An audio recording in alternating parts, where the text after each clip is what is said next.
Hello, hello everyone. I am back. This is Friday, and Friday it means this is hi got Jess.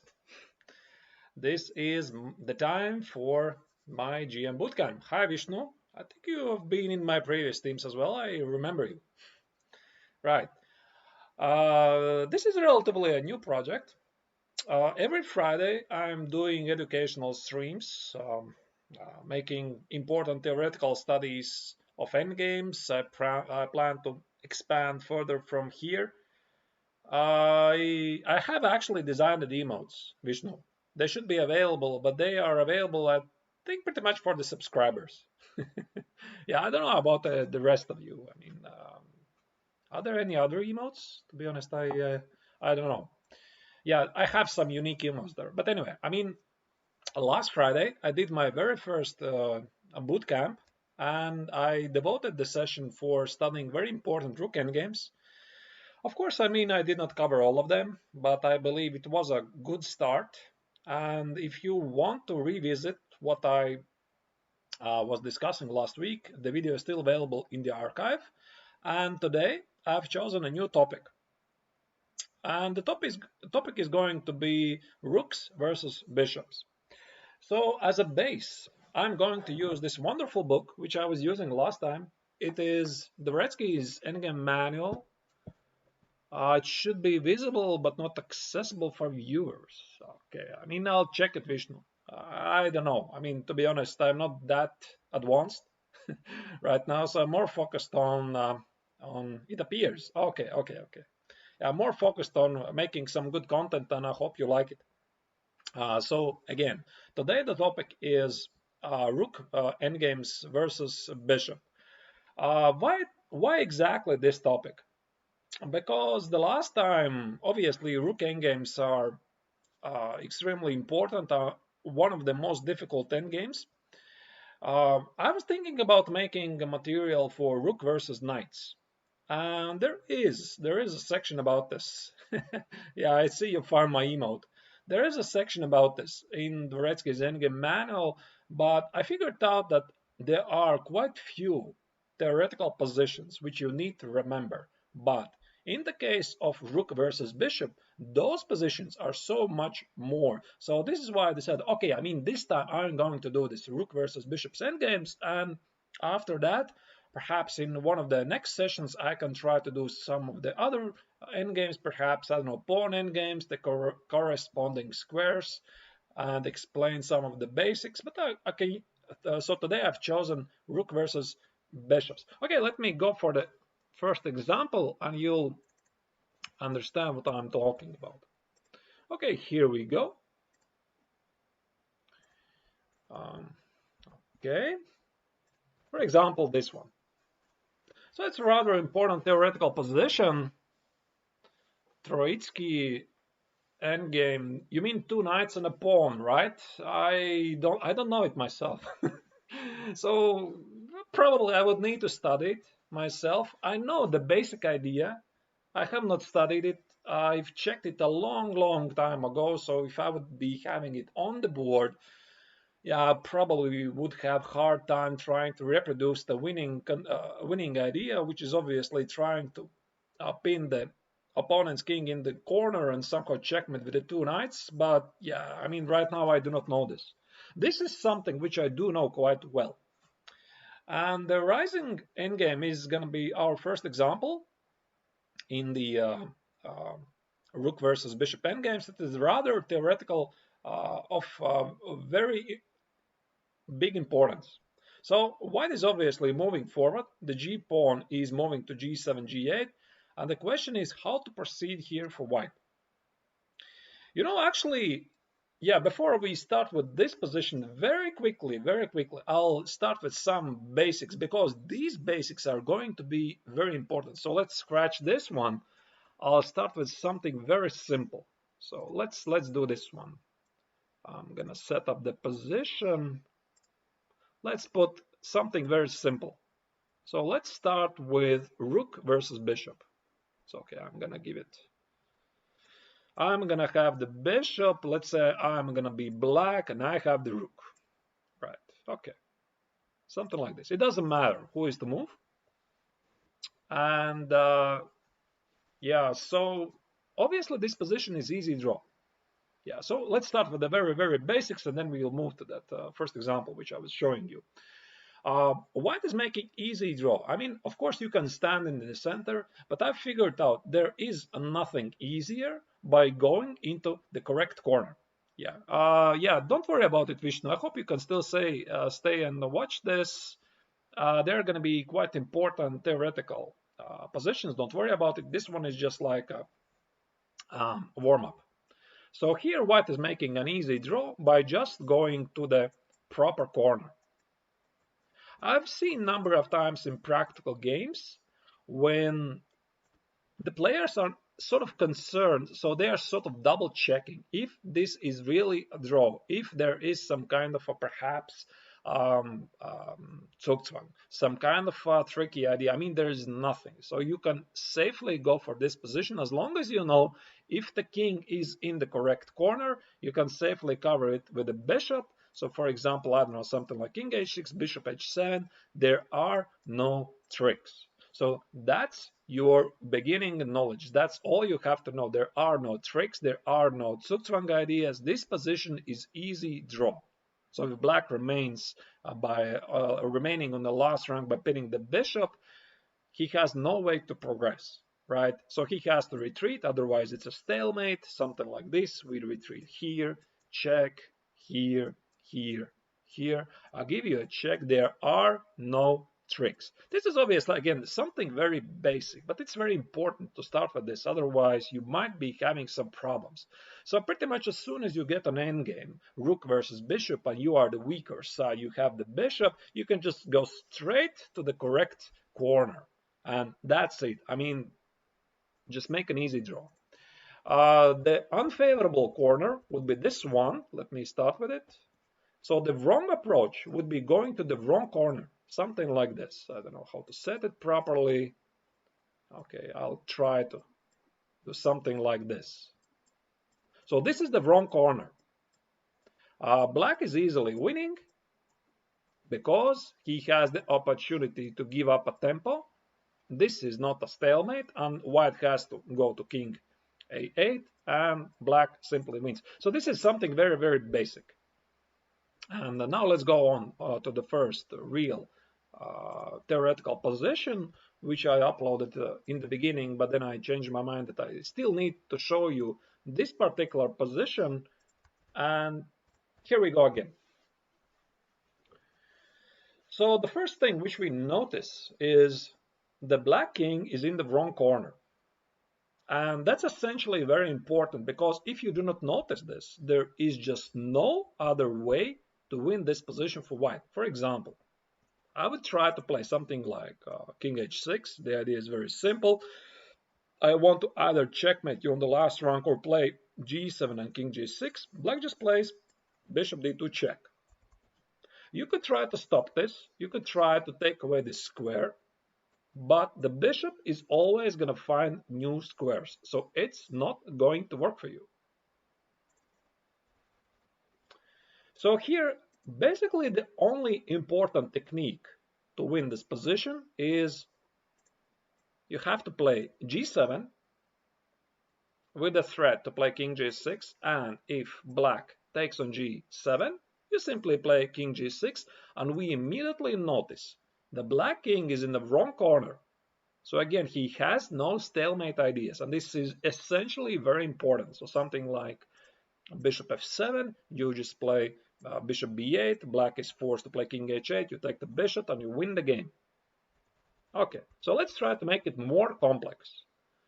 A very nice defensive idea and a typical motive for these types of endgames when white is moving forward the pawn with the idea to continue to play king g6, cut off the king and win the bishop. Typically, black here has access to king h7. So it might seem, okay, wait a second, I mean, how do I win this position? Actually, it's rather simple. As long as you know the following maneuver. Rook f7. Why is so important to play rook f7? We are cutting the black king Yeah, hi Lionel. Yeah, thank you that you are here. We are cutting essentially the black king in the wrong corner. So let's say black is doing something, I don't know, takes on g7, for example, because that was the big idea, not to allow king g6. We give up a tempo with a king. We go here and essentially win the game because we are threatening. I don't know where to put the bishop, maybe something like bishop f8 or bishop d4. We just play rook d7. We attack it directly. We are threatening to give a checkmate. Bishop c5, check. Here we give up a tempo and we win the game. Again, it's sort of quite basic, but it's going to be very, very important because I do believe, like I mentioned it in my very first bootcamp last Friday, your endgame knowledge should be like building a house. Essentially, if you are dreaming to build a big house of many, many floors, if your foundations they are not solid, you do not know the basic stuff, it's very difficult to build upon those foundations something which is not going to collapse later. So this endgame is one of those important solid foundations which you should know by heart. Okay, let's go back for a moment. For example, this type of this position. Let's imagine our opponent is playing after rook f7. He's playing bishop e5. Yeah, that's the most tricky response. We still go forward, and again, you can always safely go for this endgame as long as the king is cut off in the wrong corner. You should immediately recognize it doesn't matter where the black bishop is positioned. This position is easily winning for white. So again, if the bishop to 3 is somewhere on the long diagonal, I don't know, bishop c3, again, the idea is very simple. You play rook c7, rook c8, give up a tempo, you win the position. So here black actually could be trying to play tricky. He could play bishop g3. And there is no way for your rook to attack the bishop. So the only way to win this position is by playing rook f3. Again, the bishop cannot retreat here because you're going to be attacking, let's say, bishop e5 is rook e3, rook e8, and you win the game. Again, give up a tempo. Zugzwang is a very important resource in many endgames. So remember this. So this is why you need to study endgames, because in the opening phase and in the middle phase, you are going to experience Zugzwangs very rarely. Endgames, it is a very common motive. So let's say rook f3, bishop h2, here, here, and here. So this is the critical position. The bishop has nowhere to go. So as long as he goes somewhere, I don't know, maybe perhaps bishop c7, you simply play rook c2, rook c8. If he's going to play bishop d6, you're going to play rook d2, bishop e7, and very, very important move, rook c2 or rook b2, rook a2, doesn't matter. He cannot get out of the last rank because you are delivering either a checkmate or you are winning a bishop. And one more final moment, bishop f4 is impossible because of the discovered check, king f5. Again, it's rather simple endgame, but this technique is quite important to know. Otherwise, there is just no other way. If you return to the starting position, there is no other way. I mean, you could try to get to the f6. You're always going to get a check on the long diagonal. If you're going to go king h6, you're going to get check on this diagonal. So essentially, g7, rook f7, followed by g8, king g6, attacking the bishop, then pinning the bishop on the last rank, giving up a tempo and winning the bishop is the only possible technique in this type of position. Okay, let's move forward. And let's get the next position. So the next position is this one. Oh, sorry, that's the same. Wait a second. For some reason, it did not copy. Yeah. Okay, let me. Okay. Very, very important position. Now, how many of you know absolutely for sure how to evaluate this position? Do you know? What is the typical defensive motive? It's very tricky because it's extremely important where are positioned white's pieces and extremely important where is positioned the white pawn. I'm gonna get to that. Why is such a big difference? Should the pawn be standing not on, let's say, h5, but on h4 or h3? Doesn't matter really, as long as the pawn has crossed the middle of the board, the evaluation of the position drastically changes. Let's get to that. So here, if I would ask you, what is the correct defense? So you have a choice. You could play king g8, or you could play bishop c4 with the idea to protect against incoming checkmate, rook 8. What would you choose? So the natural choice is, since the idea of this endgame, I'm in the correct corner, would be there should be a stalemate idea. Right, I mean bishop c4, right? I mean that's the natural choice, right? It's wrong. It's very, very important. I mean, it's a very logical response to play bishop c4, bishop g8, try to make a stalemate idea, make it work, but it is losing by force. There is one very important principle for this type of endgames. The defending side, if the king is in the right corner, so here it is in the right corner, and the opponent has the rook and the h pawn or the a pawn if the position is mirrored to the other side, you always have to keep the bishop on this diagonal. Always. That's the rule. Never leave it. Once you know it, it's getting so much easier. So for example, let's say, don't worry about it. I mean, okay, you did not know it. For me, it's easy because I have studied this endgame. So for example, what actually happens if black plays bishop c4? It's not obvious, right? I mean, bishop c4, what is the idea? What is the idea? So there is a stalemate, right? So the idea is here, you give a check. Now, obviously, you don't want the stalemate to happen on the board, so you have to let out the king. And the biggest problem for black is he can never get back to this diagonal. This is so essentially important. So we are continuing by giving a check here, king g6, not allowing the bishop to land on h7. h6 would be a huge mistake. It would be a natural move, right? I mean, but that's a big, big mistake.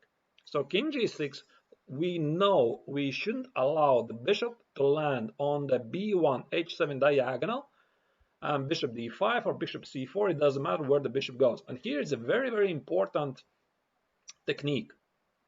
If you do not know this, on the board, good luck finding it. So you have to give a frontal check, king g8, you are attacking.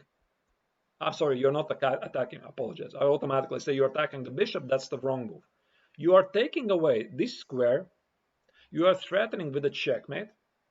So what can black do? I mean, he has to go back, right? King h8, and you are proceeding with h6, h7, king h6, check on the last rank, and you are essentially winning the game.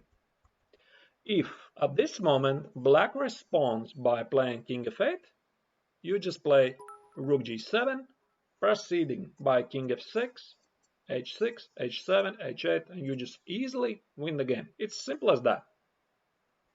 Okay, let's go back. It really changes nothing. Where if bishop c4 is played, this is a losing move. We are giving a check. King g5, king g7, check. Here, king g6. Let's say, for example, black would play something like bishop b3. It doesn't matter. You give a check. Very important. You know this move. Here, you take away the c2 square for the check because you know that this is the best diagonal for the bishop, you're threatening with a checkmate. King h8, and now you simply proceed with h6, h7, king h6, checkmate. Quite easy. So this is the way how you can misplay this position as the weaker side. So, but I did say in the beginning, no, did I? No, I don't think I did. This is a theoretically drawn position. Why is that? Why it's so important to know this? Obviously, since bishop c4 doesn't work and you are not allowed, I mean, who can stop you, but you're not recommended to leave this diagonal for your bishop. This means you should get out of the corner with your king. So you're left with only king g8, exclamation mark, rook g7 check, and now, again, very big moment. If you recognize the idea what your opponent is threatening, if you are, let's say, you are the weaker side, you know already king h8 is wrong. Why is that? Because if I play king h8, I'm gonna attack the bishop, bishop c4, check. Do you recognize this? This is the same technique. Nothing is changing. You're going to play king g6, then you're going to take away that check on the long diagonal, and the black bishop is never making on the b1 h7 diagonal ever again. Very easy, if you know. So if you know this, if you are the black player, you have to play king f8. And now we look at this position. There is no way white can actually progress. For example, I would love to cut off the king.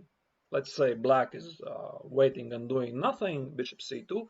I would love to play something like here, here, rook g7, h6, h7, so on and so forth. But as soon as I'm going to play king g5, black is going to play king g7. Yeah, so this doesn't change anything. You go back in the corner, for example, let's say rook g4, bishop c2, king g5, here, h6 changes nothing really, king h5, here. This is a draw. And there is a rule about this position, about the starting position. If the h pawn has crossed the middle of the board, it becomes a drawing position. Again, very important knowledge, because if you do not know this, it can be very easy to play h4, h5 without thinking. And then you realize, I mean, there is just no way for you to continue. I'm going to show you shortly the right continuation if the pawn is standing on h4 and what is the technique. Maybe, I don't know, theoretically here you could still try to trick your opponent by playing rook g6. Yeah, that's actually a rather nice attempt. Yeah, but I don't think it really achieves anything. Obviously, you don't want to take, because now this is losing by force. That's a nice trick, actually. Actually, I did not write it down now, I just only thought about it. So let's say rook g6, you're essentially doing nothing. You're waiting. King h7, you are waiting with king f7, and you cannot proceed with king h8 because you're going to take it. King h6 here, and if king g5, you simply take, and this is an easy, theoretically drawn pawn endgame. And obviously there are going to be some practical problems in a practical game, especially when you're low on time, but if you have this knowledge that this position is drawn, you can safely go for it and spare you a lot of trouble trying to calculate this. All right, let's go further and let's check what is the difference. So we had this position. What is the difference? So I have now the pawn on h4.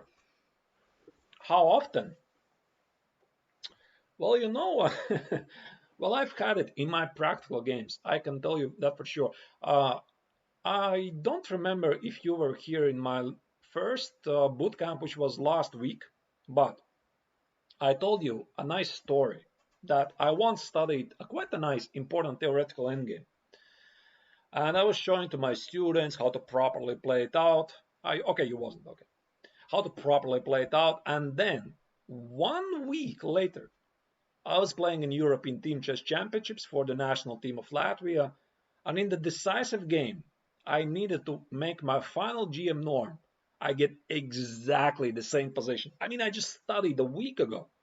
You never know. You never know when this theoretical knowledge is gonna appear in your important games. I mean, maybe it's gonna take some time. I mean, for example, I've studied really nicely the endgames, Rook and Bishop versus Rooks, so I know it really well. So as soon as I get this position, I can very safely execute all of the ideas and spare me a lot of trouble. Of course, there is no guarantee, right? That you have studied this endgame and you're gonna ever have that you are ever going to have it. But still, I mean, it's better to invest some time in important theoretical knowledge, and you never know in which critical moment you're gonna need it. Yeah, you're welcome, of course. Okay, so let's try again with the pawn on h4. So Guinness Piet says you had him quite a bit. Okay, yeah, exactly. That's a very good point. Very good point. Because, for example, let's say we would have the position from there. Obviously, you're going to have a different position before, and there is a good chance that you can transform into this one. For example, I don't know, maybe I can try to set you. Okay, I'll get with this one, but I'll try to set up for you a position. Let's say is going to be. Let's make it really tricky, right? Let's say we have a pawn here, here. We have king on h4. King is here. We have a bishop here, and we have a knight. And let's say we have a rook. Something like this. Yeah, something like this. So, and black is the move. Why it's so important? Because otherwise, let's imagine you're having this position as a black player. So I'm gonna switch the board, and you're gonna be tortured for a long time. Obviously, I mean, okay, you do have two pieces for the rook, but these pawns, they are marching forward. G4, G5, G6, King G5. There's various checkmate ideas. If you've studied endgame and the pawn is already on h5, you already know. Wait a second, I can just give up the knight. And this is a theoretical draw because the pawn is on h5. Yeah, knight f5, exactly. So you can safely go for this position. Of course, nobody is having the 100% guarantee that you're going to play it out. There is still this possibility that you are going to make some mistakes, but this is a theoretically drawn endgame, and you have no better choice. Otherwise, you would be playing some unfamiliar, unknown position. Maybe you would make a draw, let's say, in the starting position. Maybe you would make a draw here with something else by just staying passively and doing nothing. Maybe you won't. But if knight f5, knight g3, you already know by heart this is a theoretical draw. You know you can header. So thank you, Guinea Piet, for the nice idea. Right, okay. So let's go back to this position. I'm going to set you up it again.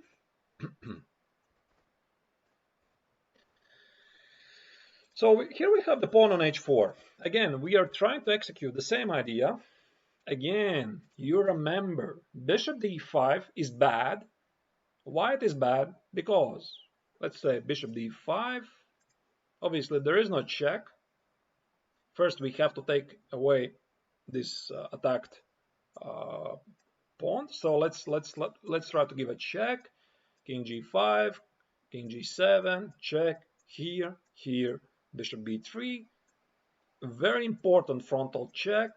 Rook c7, take away this square, proceed with h5, and so on, so forth. I already showed you this, so you already know.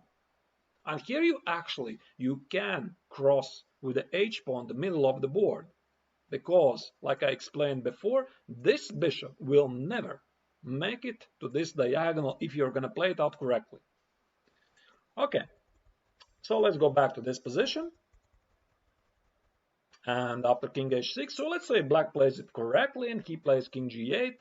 Now we give this check. Again, black cannot play king h8 because of the same technique, the bishop will be kicked away from this diagonal, which is essential for black to hold.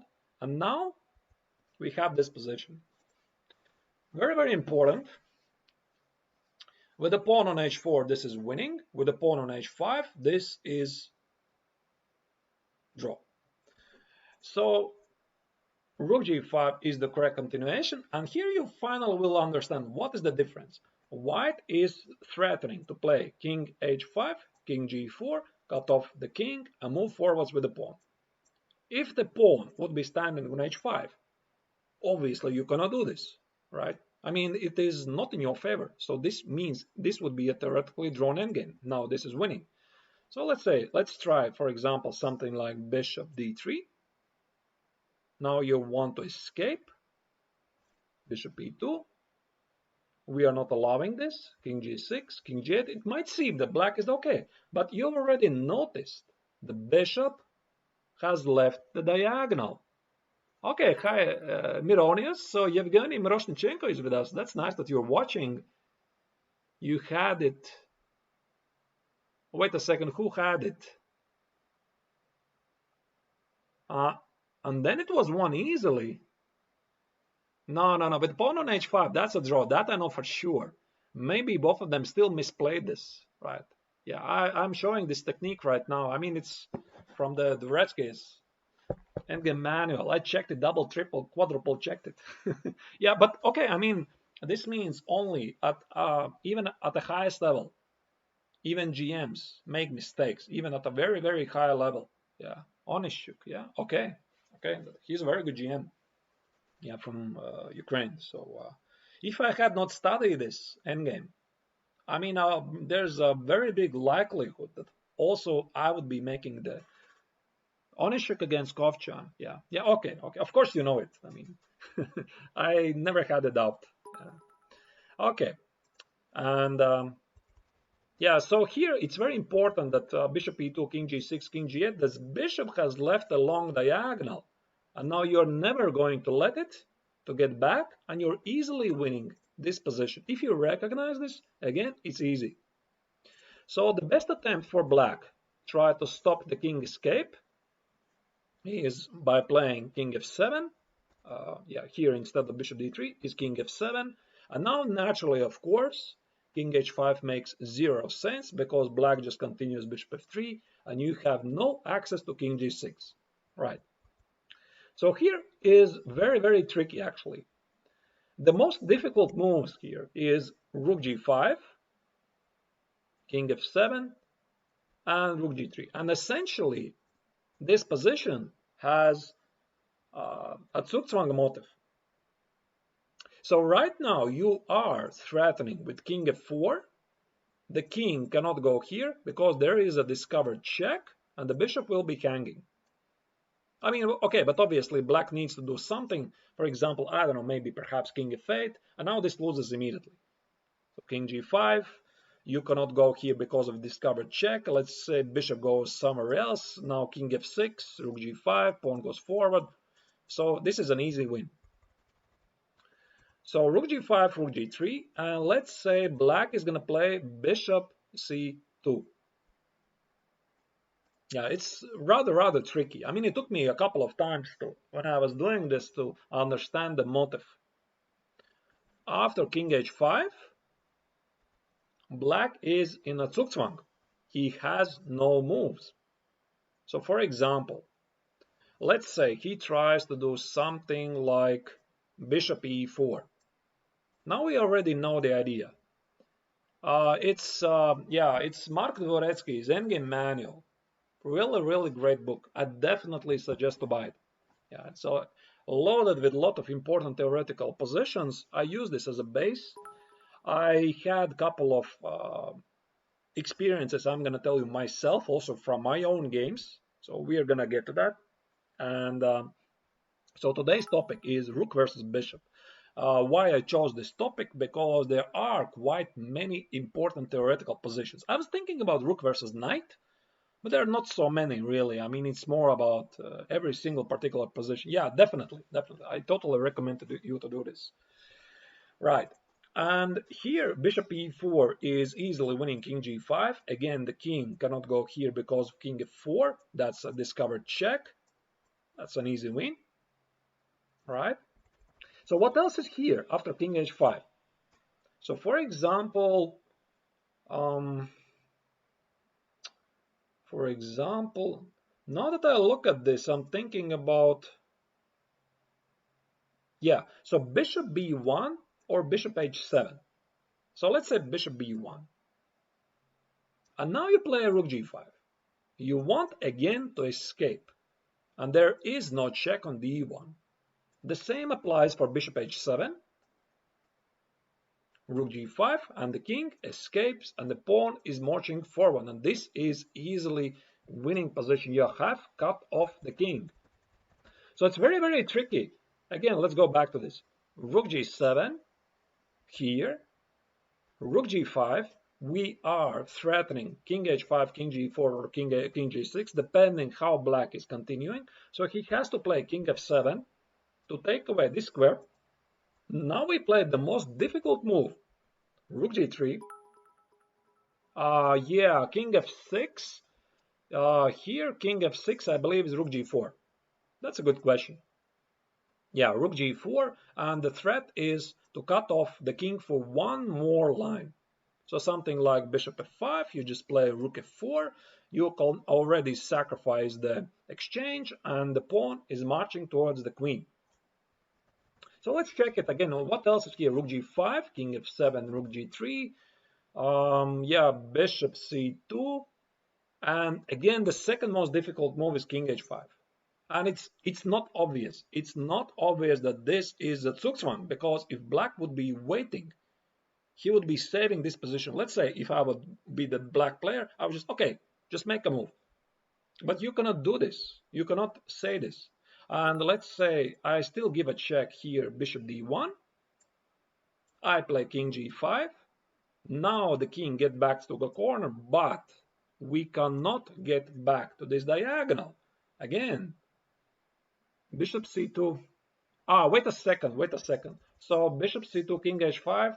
Yeah, king f6. Yeah, you're absolutely right. Yeah. And now rook g5. This is the main line. I did not yet get to this. Yeah, now it's very, very tricky. So king f6, rook g5, still threatening to escape. And this is the crucial moment. We have the opposition of the kings. And let's say if black is willing to retreat, this is the threat, rook g2, rook f2. And if black is playing king f7, now it's very, very important, rook g7 check. King cannot go here because of the king g6, king f6. And the same idea is king f6. We simply play here. We give a check, or bishop e2, rook g2, doesn't change anything. We give a check. We cut off. No, you're not distracting. That's a very, very good question. Thank you. Yeah, it's very tricky. I just try to explain the basics. Obviously, I don't know. If I would have this position, let's say in 3 months, and I would have to remember everything, I'm not sure. I mean, I would know for sure that this is winning. I would remember the idea. I would remember there were these tricky moves. I would remember I have to get this opposition of the king and cut off the opponent's king for one more line. But how exactly to do this, I would have to think. So I would remember there is supposed to be a Zugzwang idea, and in a practical game I would be trying to recollect it, because now obviously I remember this. So let's check again the main line. It's rather tricky, isn't it? So again, we give a frontal check, king h8 loses, rook g5 we want to escape with the king f7 is the best defense, rook g3, we want to play king g5. So here's the second difficult move, king h5, this is a Zugzwang. King f6, now we go back, we force our opponent to play here. Bishop f5, by the way, is also a possibility, but it changes nothing, because we achieve the opposition, And we are then attacking the bishop and driving away the king. Um, yeah, but frontal checks there are a common motive for these endgames. Yeah, it is. You're right. Yeah, yeah, Yevgeny, you're right. Absolutely right. Yeah, over the board. I mean, it's very easy, right? When I just studied the book and I prepared for the stream, and in an actual game, let's say I've sit 5 hours playing a very long game, and it's been a very excruciating tournament, taking away so much energy. In the fifth or sixth hour, to show the perfect technique, it's something else, of course. And this is why you shouldn't be really too hard for people who sometimes manage to misplay it. Perhaps they even know it, but it's really really tricky. Yeah. Okay. So essentially, again, let's go for the main line. So you have to give this frontal check. Recognize the pattern. Your king has to escape either here or here. So black is trying his best to stop it. Now the difficult move, king h5, which is setting up a zugzwang. It's not obvious. This is a zugzwang. We force the king to go here. Now pretty much after every single move we are playing rook g5. We are reaching this position. Yeah, king f7 is still the most stubborn defense. Now, again, very important frontal check, forcing the opposition.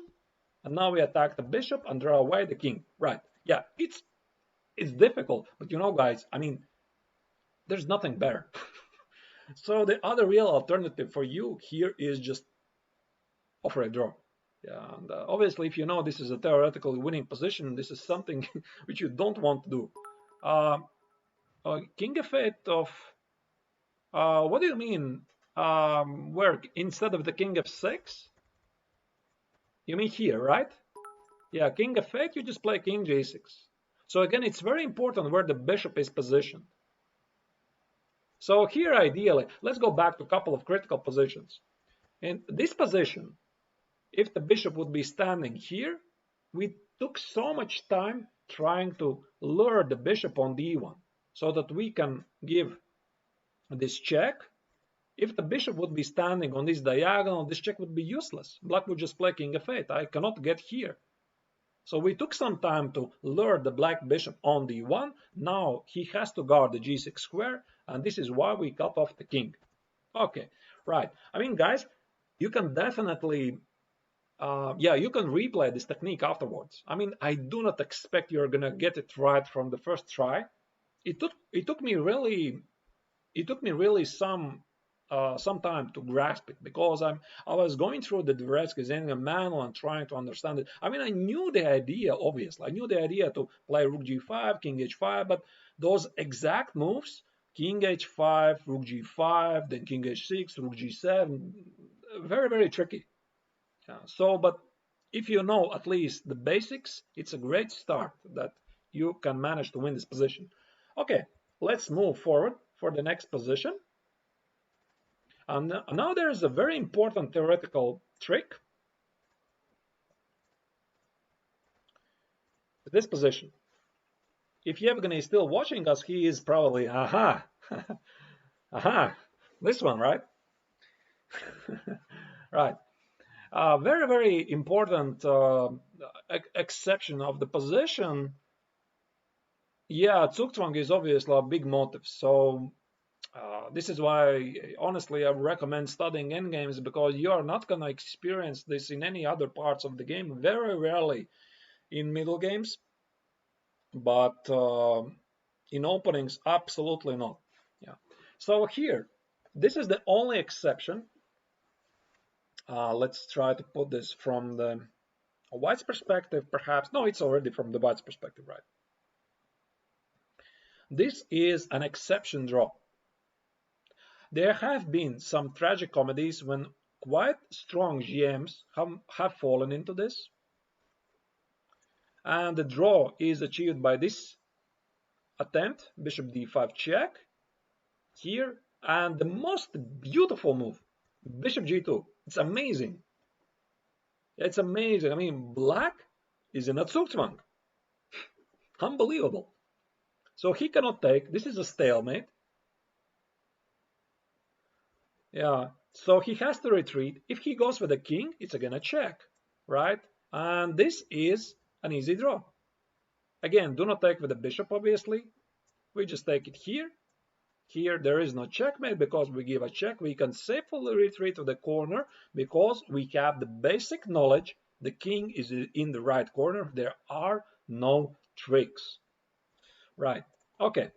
So if the king doesn't go, I go, let's say, with the rook. And now it's very important to play bishop d5. Again, you cannot take. You cannot take it. You cannot give a check. And white is simply threatening to take the pawn. So he has to defend. And again, bishop g2. It's a very rare exception, really, but it has been seen quite a number of times, to be honest. So probably the rook on the last rank in this type of position is the worst placement to avoid this. So you would have to position the rook somewhere here, and this trick is already impossible, so it doesn't work. Okay, so let's go forward. And let's go for this famous Del Rio endgame. Del Rio. Who was Del Rio? Let me check. There was something about him. Yeah, in the 18th century, can you imagine this, guys? In the 18th century, Ercole Del Rio proved this position is a draw. Yeah, Ercole, thank you. Yeah, thank you. Yeah, I found it in Dvoretsky's book. I mean, I just knew it's Del Rio's position, but this is, yeah. So this position is yet another very important position. I don't know how often you are going to get it, but you can totally unsafely go for this position and know this is a draw. So again, the king cannot get to this pawn. So for example, I would try something like this. I give a check. Here I'm just, I don't know, waiting and doing nothing. King g6, I give a check. If we try to do this like this, then I give a check. There is just no way for white to advance. So probably one of the best attempts is try to get the same motif which was with the g pawn, which was one of the very first samples of today's bootcamp. So the motif was, you remember, right? If you were there since the beginning. So if we move the entire position to the right, and the king is on g5, and the technique was g7, king h7, rook f7, sacrifice g8 the pawn, king g6, and we are winning the endgame because the king is in the wrong corner. Here, however, the king is not going to be in the corner, so that's essentially the difference. So we can try to make this happen. Let's push it. f7. Probably a worthy attempt. If black would take bishop f7, now this is suddenly easily winning. King f6, I don't know, something like bishop e8, rook b8, black is forced to move, he's losing the bishop, and with it, the game. Today, no, I'm not going to do a simul. No, I'm going to do a simul only next Monday. Yeah, Stelling, you're right. Yeah, king g7, exactly. So king g7 is the only move. We could try to reproduce the same idea, rook e7, I'll take here, here, here. But the problem is, oh, wait a second, somehow I misplayed it already. King f5, yeah, king, obviously not king f8, yeah, king g8. King g8, king f6, this is the right corner. I'm just gonna play king g8, bishop g8, king h8, bishop g8, and easy draw. So there is a nice attempt for white, still try to win this position, go the other side. Try to do something like this. Rook goes here, and then we are going to play f7. So here we go. Here, here, check. Very important to drive away the king from the g6 or e6. Here, here, check, f7. Nice attempt. Very nice. Yeah. There is no way. Yeah, there's no way white can try to win this. So I'm just now showing the absolutely best attempts which white could be trying to execute in a game. So bishop takes on f7. Again, white is winning. King f6. That's it. You're cut off. So bishop g8, rook h8. Thank you for the game. That's the full point. So after f7, we can employ the same motive. If white was attacking from the other side, we were playing king g7. Now white is attacking from the king side. We are playing king e7. King e7, king g6. And now this looks really dangerous, doesn't it? Yeah, exactly. You're right, Stalin. You're right. So this looks dangerous, right? I mean, what is just now going to advance the pawn forward and win the game? But black just waits, gives away a move. Bishop c4. Now try to show me where's the victory. There is none. White simply cannot progress, by no means. King g7, just take it on f7. Rook h8, just take it on f7. So what else is there? I mean, if white is waiting, so is black. If white is waiting, so is black. So you have to give a check, give up the pawn, try to cut off the king, but again, it escapes. And that's it. I mean, perhaps here he could have played king g8 because this is the right corner. Check. Here, bishop g8, easy draw. Okay. So we now remember this endgame, Del Rio's position. Let me try to show you something similar. Now that you know this position, I'm going to set you a slightly more difficult study. This position.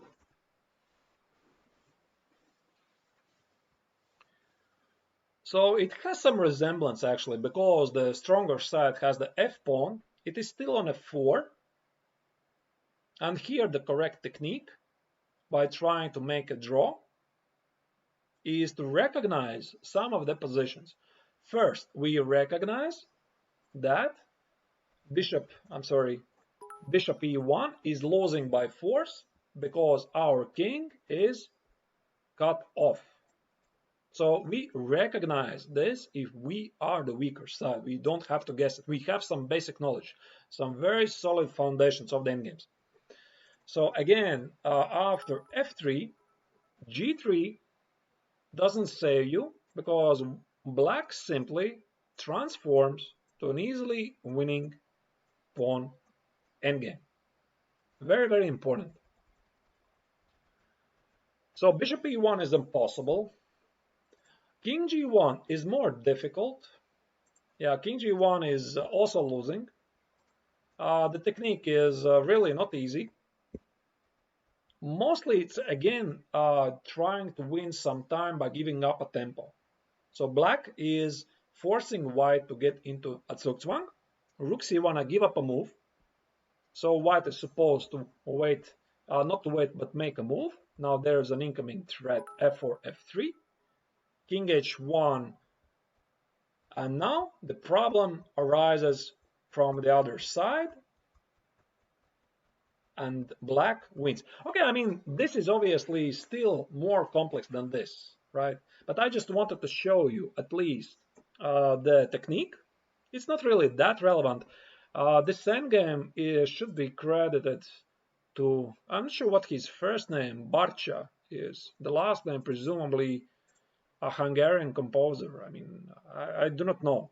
I mean, it sounds like Hungarian, so I did not check it. I apologize. Yeah, he has composed this endgame and proved that in 1967 that this is a theoretical draw. So king g1 is the wrong move, but I wanted to show you why I wanted to include this position in the bootcamp, is that essentially the position comes down to this. Yeah, obviously there's other lines. So we are getting the same position. And again we recognize g takes on f3, king f3, our king is cut off to the last rank. So this means white is losing. And g3 is losing because black plays rook h1 check, bishop g1, king g3, and he simply wins the game. So the only way you can try to escape from this position unharmed is by remembering Del Rio's draw, which was King G1, Rook takes on G2, King F1. And now you remember, right? We've seen it this before, right? In the previous example, obviously with the other colors, we're this time with as the white player. So we just position this bishop on this long diagonal, and that's it. We already know the technique, how to make a draw here for the weaker side. And again, black can try to get this from one side and from the other side. F2 is either king e2 or king g2. And if you know this, there's just, for example, I could try to, from the short side, I could try to make this happen. Let's say something like this. F2, here, king g3. And now you remember, right? We just give up a move. We just play something like bishop a7. There is no king g2, there is no rook h1. If black is waiting, so am I. So he's waiting, so am I. King g2 changes nothing. I just take on f2, and this is the theoretical draw. Very, very important. All right. Okay, I think we are getting somewhere. Now, let me try to show you the next important position of the endgames. Rook versus bishop. You know, I believe actually that after today, you're going to know it perfectly. Because in the Dvoretsky's endgame manual, it takes something like 16 pages. That's it. Every single crucial rook versus bishop position is there. I mean, if you've read it at least once and devoted a couple of hours, for example, like today's my bootcamp, you'll know so much better. If the pawn is on f4, yeah, then it's losing. Yeah, then it's easily winning for the stronger side. Yeah, this f3. Okay, maybe very quickly. I'll show it to you. Yeah, I mean sometimes, yeah, guys. I mean, if you do not understand something, just please ask, because I can try sometimes talk a GM level. I do forget because some certain things for me are quite important. I mean, quite easy and basic because sometimes I forget to explain some simple things. So the question here specifically was about. So again, we go back for this position. So what was it? Yeah, the pawn was on f3, king was here, the rook was here, and the bishop was here. Yeah, but the pawn on f4, this is easily winning for black. So king f3, give a check, and the pawn promotes. So if you play f3 with black, now you just lost half a point. If your opponent knows perfectly how to defend him. I mean, obviously, there is still quite a lot of room by making a mistake, but this is now a theoretical draw. By the way, now I remember, I wanted to show you this position is not in Dvoretsky's endgame manual. Because I think he just wrote it. If we move the pawn somewhere else to the right, this is winning, but he gave no explanation. So I checked it myself. I'm going to try to remember it from a memory before we move on to the next example. So let me try to. So we check this position. You remember, guys, right? We had king g5 with the king on f8. We had this position, and this was a theoretical draw. So let's move everything to the left. So we are going to have the bishop on b4, the pawn on e6, king on f5, and king e8. Now this position is winning. It's winning because the bishop on b4 is lacking squares on the long diagonal. So you are going to be using his lack of space by trying to execute one of the ideas, either king d6 or king f6, and he cannot guard both of them. So you're just going to play rook a4. So for example, either on black is okay. Now it's a white move. I'm just going to play rook a4. Bishop bishop c3. Let me try to remember this. Yeah, okay, bishop c3. Now I remember this. So bishop c3 is trying to stop king f6. Now there was quite a complex win. I go here, check, and let me, yeah, I think it was, no, I mixed up, did I? I mixed up. Yeah, I mixed up. I wanted to be a big expert. I did not write it down. I apologize. My bad, my bad. I think I, oh, but wait a second, but I think I wrote it down. I wanted to show you my knowledge and no, I did not write it down. Okay, that's too bad. That's too bad. I apologize. I wanted to I wanted to write this down, but I forgot apparently. So the idea here, that was the winning technique. This is winning. I mean, I'd have to double check it. What was the winning continuation? But the threat was that the bishop cannot guard both d6 and f6 squares.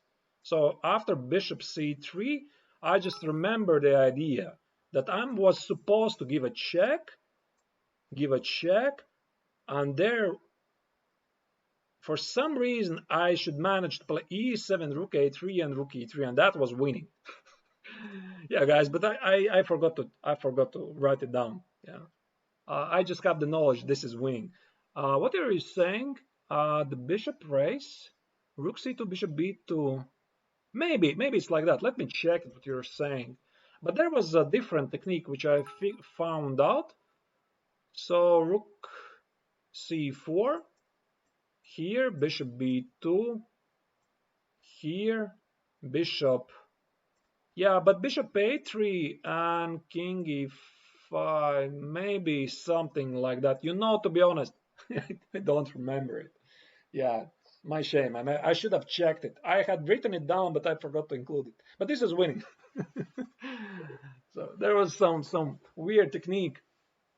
Yeah, this is not in Dvoretsky's manual. I should have written it down. Yeah, no, since I didn't write it down, I don't remember. But there was this idea. There was this idea. Somehow try to drive away the bishop. Was it through c4 and then position it here? I'm sorry. Ah, and then there was this tricky idea: rook a8, rook a7, e7, and rook a3, rook e3. I'm sorry, I don't remember this. Yeah, okay. But I wanted to show you the next position. And obviously, I don't know anything. I don't, not anything. I don't know everything. Yeah. So I know what I've studied, and the rest is I'm half guessing, right? Because there's so many unique positions. You move the position for one line to the right and left, it's something entirely different. They're so similar. Yeah, it's very easy to make a mistake. Yeah, I forgot to write this down. Yeah, I checked it this morning, but I forgot to write it down. Yeah, that's funny actually. Okay, about this position, Dvoretsky clearly states one thing about these endgames. The best defense for the weaker side, maybe like that, Stelling, yeah, maybe like that, but then there's still king f7 in the end. I'll check it afterwards. I mean, you can also check it with the engines afterwards. I mean, I do not remember. There was this tricky e7, rook a3, rook e3 idea, but at which moment I do not remember it. I'll check it, I promise. I'll include it in my next bootcamp as a patch, a patch of my today's bootcamp. Yeah, so this time I forgot it. Yeah, so here, Dvoretsky clearly states about this position. If black, the weaker side, if he has a choice between setting the pawn to his color, to the color of his bishop, or setting an active. No, you're not interrupting anything. Don't worry about it. I mean, this is great. I mean, we are communicating between each other. You're asking questions. Something is not clear. This is why I'm doing this. I mean, this is not supposed to be a 2-hour monologue. I'm talking, everybody's listening, and happily walking away. I mean, I'm very happy that you're participating. So thank you for the questions. Uh, yeah, so here, again, Dvoretsky states that best defense is never, ever putting the pawn on the color of your bishop. I mean, it's like easy technique, right? I mean, I want to defend the pawn, but he still very highly recommends, if you have a choice from the weaker side, try to set up a barrier. Do not set up the position where the bishop has to defend the pawn. Yeah, hi, schmackig. So why is this? So let's imagine we are here playing with white and we know obviously the technique. So we are supposed to sacrifice the exchange on f4 and then presumably win the pawn endgame, right? It seems to be rather easy. So what's special about this? So let's try to do this.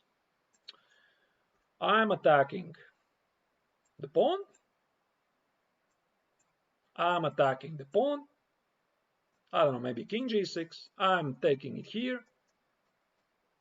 Wait a second. This is opposition. This is easy draw. So where's the win? Let's try this again.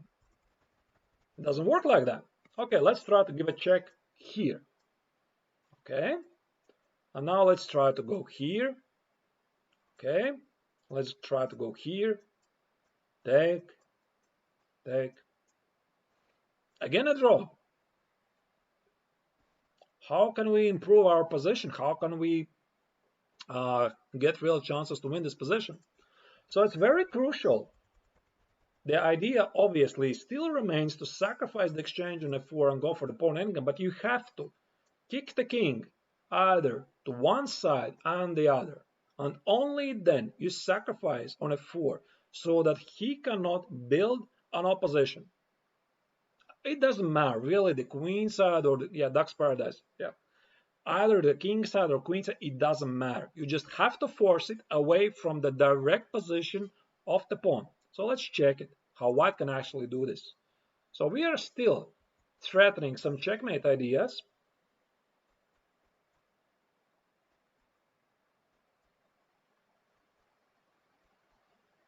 Threatening checkmate ideas, this is quite inevitable. Check. Here. Cut off the king. And that's it. I mean, we are easily playing rook g4, king f6, king f5, and sacrificing on f4. For example, here, the king is cut off. He cannot do anything. Here. Go here. And now this is an easily winning pawn endgame. So again, if we have solid foundations of our endgame knowledge, we can safely go for this. So this is winning for white because white is building the opposition first. So we can try with the king, with the black king, to escape to the other side. For example, maybe not king g8, maybe king e8. This is the same. Check. Again, we have to cut off the king. Let's try to do something like this. Here. Here. And the rest is easy. We come here, here, sacrifice, and king g5. Seems to be, yeah. So we have forced our opponent's king to go either to the one of the sides. King is in a fate. Is there rook d5 instead of rook c5? Let me check it. Probably there is. This is just one solution. You mean here, rook d5? Ah, there was immediately. Yeah, you're right. Yeah, there was an immediate rook d5. You're right. Yeah, that's a nice. Yeah, maybe I didn't set up the best defense for the opponent, but the idea is obviously that you are creating additional mating ideas and forcing the opponent's king to go either to one of the sides, and you still are gonna return to the idea to sacrifice the exchange on f4 so that you can go to the pawn endgame. I mean, there is no other idea. I mean, you can never checkmate your opponent just like that. I mean, you just want to. Let's say you're not gonna sacrifice it on f4, you just want to checkmate. You're not gonna get it. There is no checkmate. So the best idea is to drive the king away and then sacrifice the exchange on f4, and that's it. Okay, so let's go forward. We have a new example. And let's check, according to Dvoretsky, what is, should I play it out completely? Didn't I already do this? Okay. Let me go back again. So again, playing it out. We are cutting off the king, trying to generate some checkmate ideas. Okay, here maybe I could have played it out rook d5. Yes, somebody already said to me that this is still there. But if we are trying to execute the idea, so we cut off the king. This I believe I showed already. We play rook g4, king f5, sacrifice on f4. And what do you mean? I play it out until the pawn endgame? Well, I can show it very quickly, but I believe that this still should be known. Here, king f5, king e7. No way you can play f4 because then the position becomes a theoretical draw. King g6 here. Here it doesn't matter because you are already forced your opponent to play on the last rank. Here. Yeah, f6, now it's still a draw, and now you play king f6. The opposition. And no matter which position your king goes, the opponent goes, you go on the opposite direction. Here, and the opponent wants us to the queens. Yeah, I hope I show you at least the idea. Yeah, you're welcome. That's at least the general idea of this endgame. And it involves, obviously, some knowledge of the pawn endgames. Let me go for the next example. Like I mentioned before, Dvoretsky did say that. So who is Dvoretsky? I mean, I hope you know this guy. Mark Dvoretsky is a well-known endgame theoretician. He was. I mean, he passed away a couple of years ago. He is regarded as one of the biggest experts of endgame theory. He has written this wonderful book, Dvoretsky's Endgame Manual, which I'm using to show you the material. I'm also adding some additional stuff from my own personal games. You're going to see it later. And he did mention that the best defense for the weaker side is try to set up an active defense and try not to position your pawn on your bishop's color. That was his rule. So here white has set up a barrier. He is targeting this pawn. So he is forcing the black rook to be passive. So this means the king needs to go and help the rook to be activated. So seemingly he has managed to do this. Now the rook is guarding the pawn this way. He can also now improve the king's activity, and the king supposedly is running here. That's his big idea. Yeah. Run around while still protecting this pawn on g5. And the only practical chance for the weaker side is wait for the right moment to sacrifice the piece on g5. So for example, can you please send it to me? Okay, maybe I can try to find this. Hademal. Okay, I'll try to find it. 1 second. Is there an important endgame?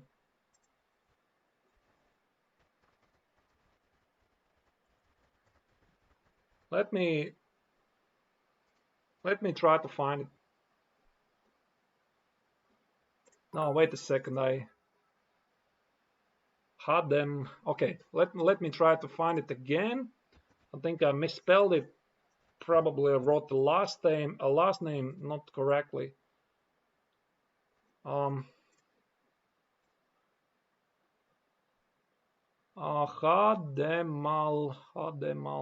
Zhukova. I cannot find it actually. Let me check it. Hademal.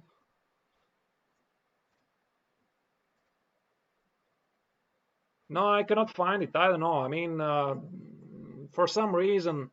Okay, thank you. Yeah, yeah, thank you. I'll definitely check it. So here the idea about this particular position was that if the king, the black king, tries to go around, because there's just no other way, he can try to penetrate the active barrier that white has set up. He is not letting the king cross the middle because the pawn on g5 is going to be targeted. And as soon as the king is so much far away, you sacrifice it on g5. That's the idea. So that's the idea. So takes. We are using the so-called shouldering of the king. The black king cannot come closer. Our king is cutting off the black king from trying to get to the pawn, and white is comfortably making a draw here. And g7, king f7, and this is a draw, right? Okay. I don't think actually a black here can try to win this position. So again, if we move this position for, let's say, on the right or the left, or one line closer or the further, so it is possible that the evaluation might change. But still the principle, Kadel. Okay, you misspelled it. Let me check it. I'll find it. Now you got me curious. What's about this endgame? Now still I cannot find it. God.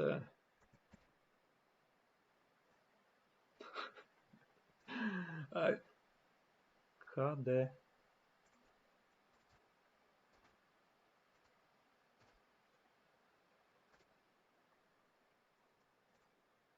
Listen, I mean, I just. Where did you post the link? Where did you post the link to the game? Because in the chat you can. No. You in the chat you cannot do this. I mean, I've set up a moderation that it's removing. Can you at least spell me the names? I mean, I have ChessSpace open. I could find the game, but I mean, the way you're writing this, God, supposedly I'm writing all correctly, but wait. No, no, I'm not making correctly. So which game is it from Tehran Grand Prix, right? Let me try to go it through very quickly.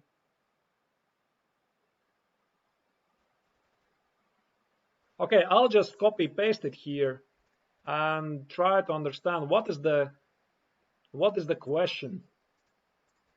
So this is the unable. Oh, wait a second. Yeah, I understand what you are saying. I'll just try to copy it. Again, it's for some reason not working. Wait a second, guys. Wait a second. I need to copy.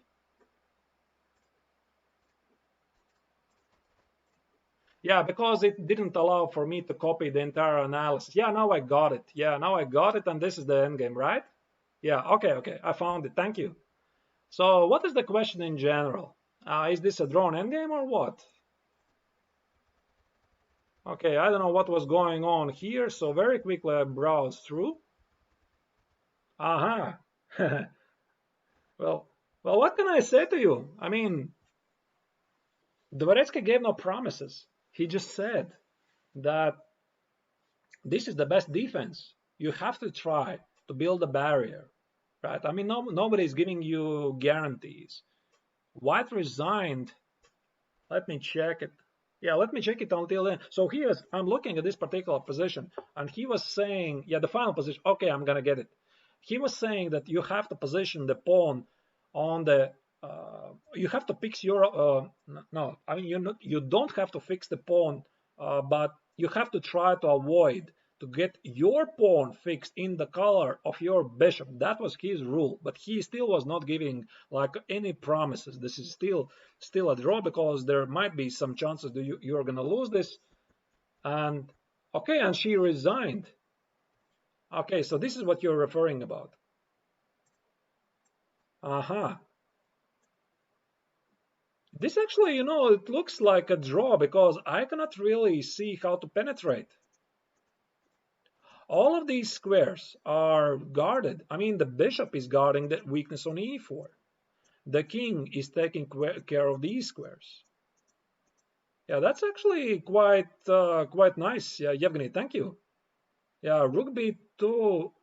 I'm sorry. Yeah, bishop c6, rook b2 check here. Maybe you can try to get it here, but I think you can still employ the same idea.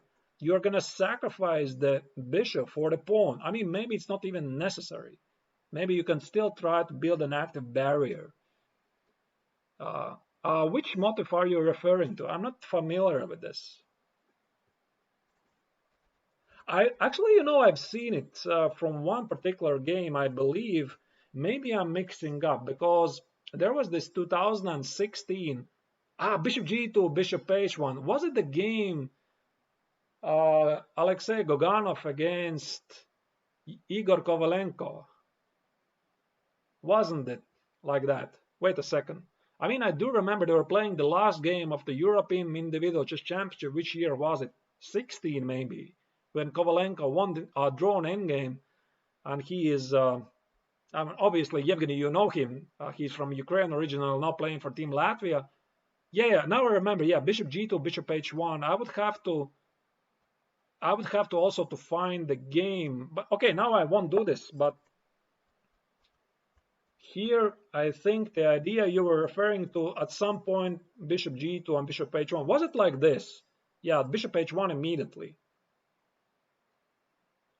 Yeah, now that you're saying, I'm trying to remember. Yeah, exactly. Kovalenko against Gogunov. Right, I remember this. Like a month after that. That's very nice.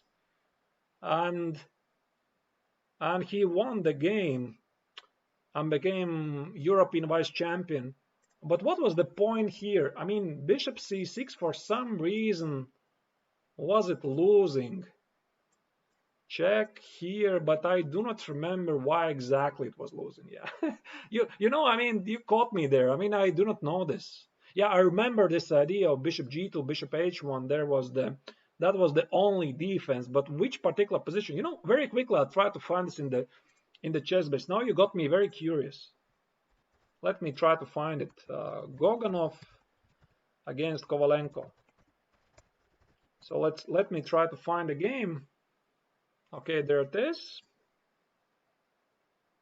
I'll try to delete the commentary, or maybe it will allow it. Let me try to do this.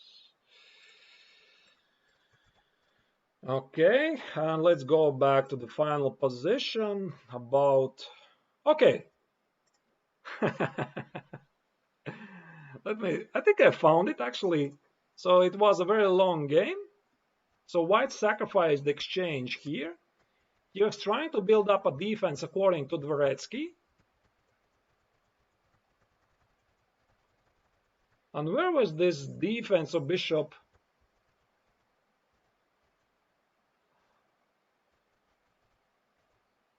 Like this. Right, Yevgeny. Thank you very much. Yes, I did not prepare this. That's a very nice addition. So here was the point. Yes. Here was the point that actually King E2 was losing. So here was, I believe, either Bishop G2 or either Bishop H1. That's a very nice addition. I'm going to write this down. Yeah, exactly. This was what happened in the game, and Kovalenko won the game. Now I remember this. Yeah, great addition. Thank you. Yeah, so here was King E2, check, here, attacking the bishop, King C5, and the bishop cannot stay on this diagonal. So you have to go here. Now I give a check. And very important, King D5, and the bishop cannot go back, and you just take this pawn. Yeah. Timan Velimirovich. Okay.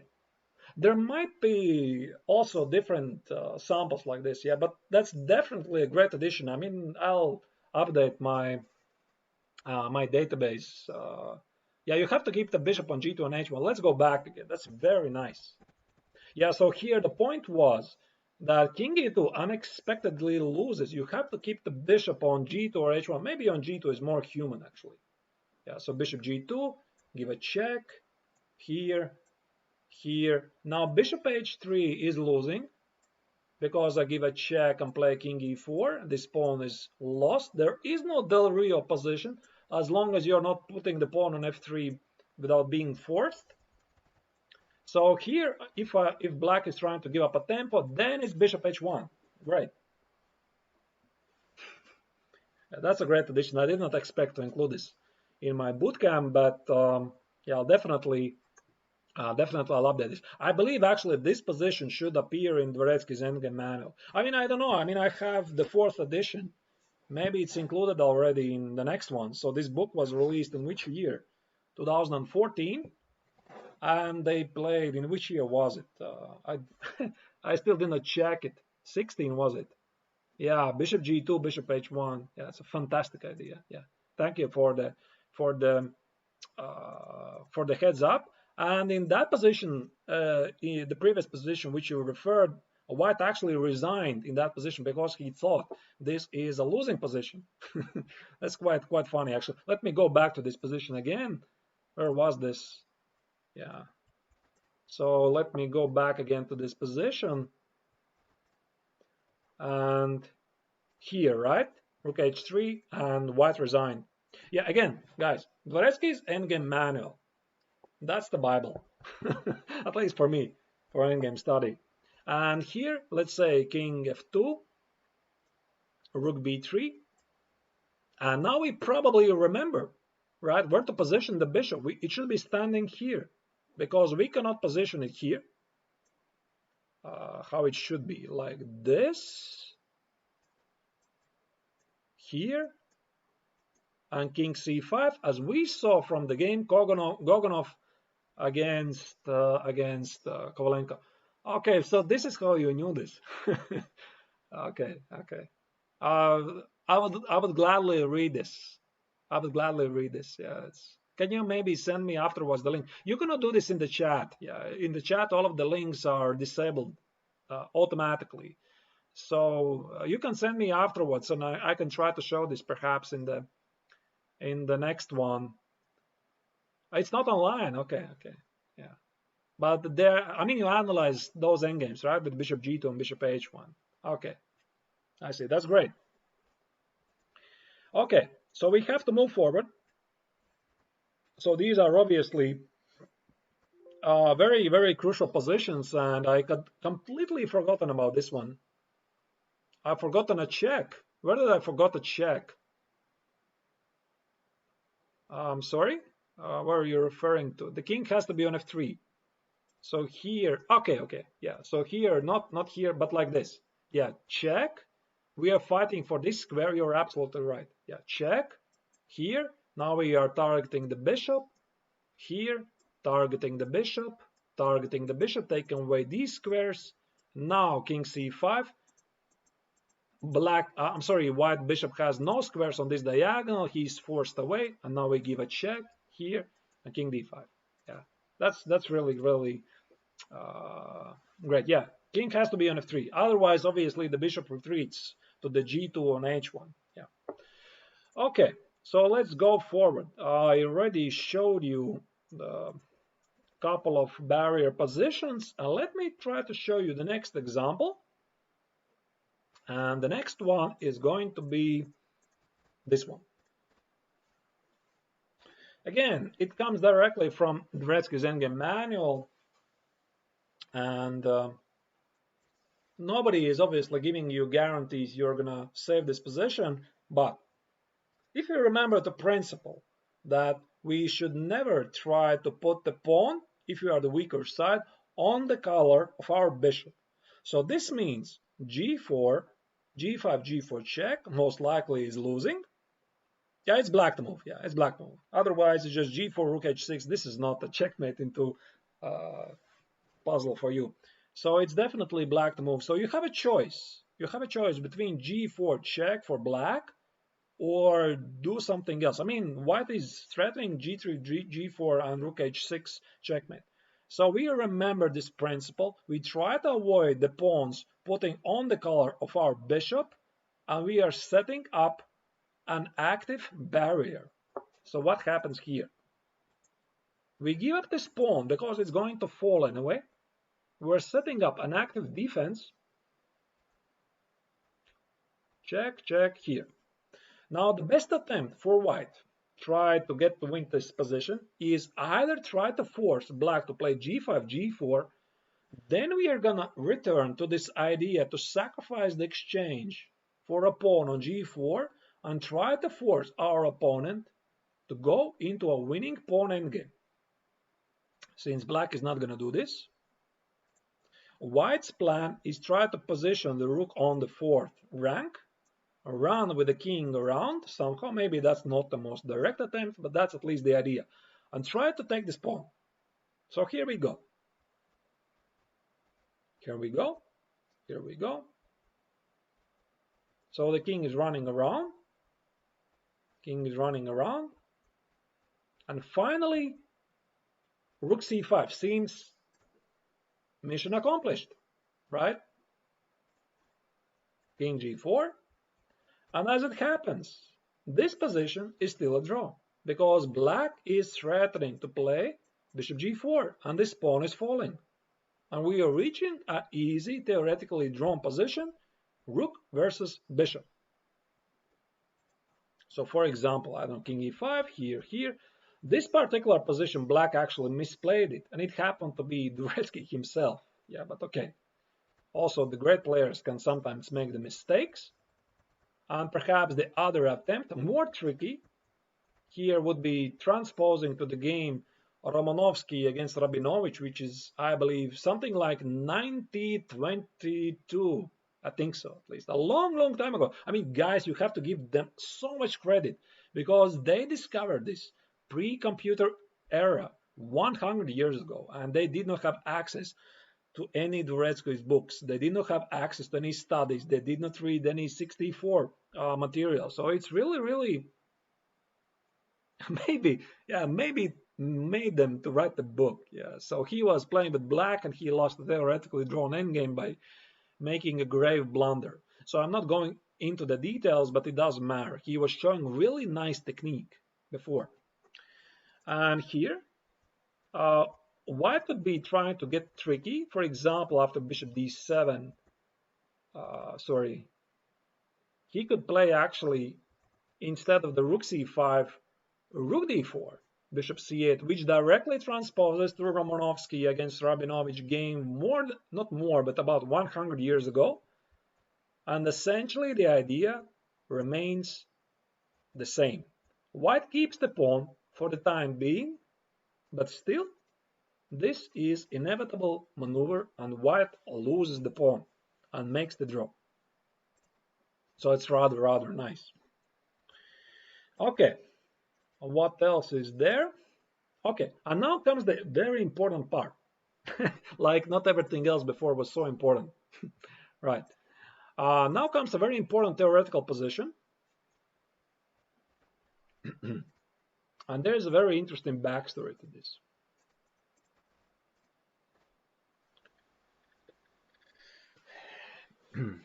Aroni and Dubov, something similar. Okay. But you're going to have to show me the article. I don't know, maybe in a printed way or scanned after the bootcamp. I would gladly read this. Yevgeny, do you know this position? I'm sure you do. I'm sure you know. You do. Do you know the title of this endgame?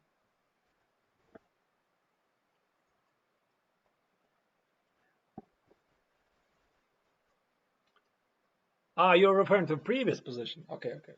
Yeah, of course. Yeah. So this particular position is the so-called Elke's position. I think so. That's at least the official title. Yeah, of course. Right.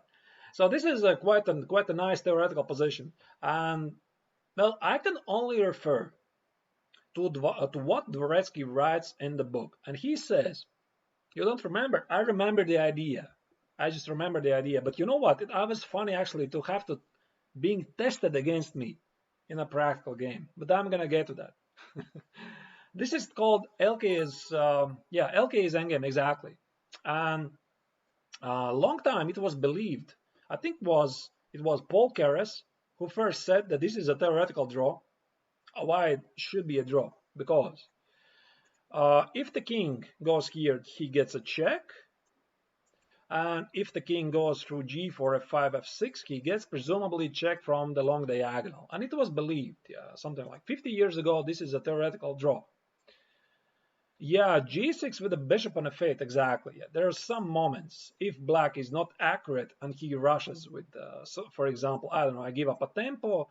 In some occasions, white can play actually g6 because the king is cut in the wrong corner, and then we try to, not to try, but we already show the already known technique by winning this endgame. Yeah.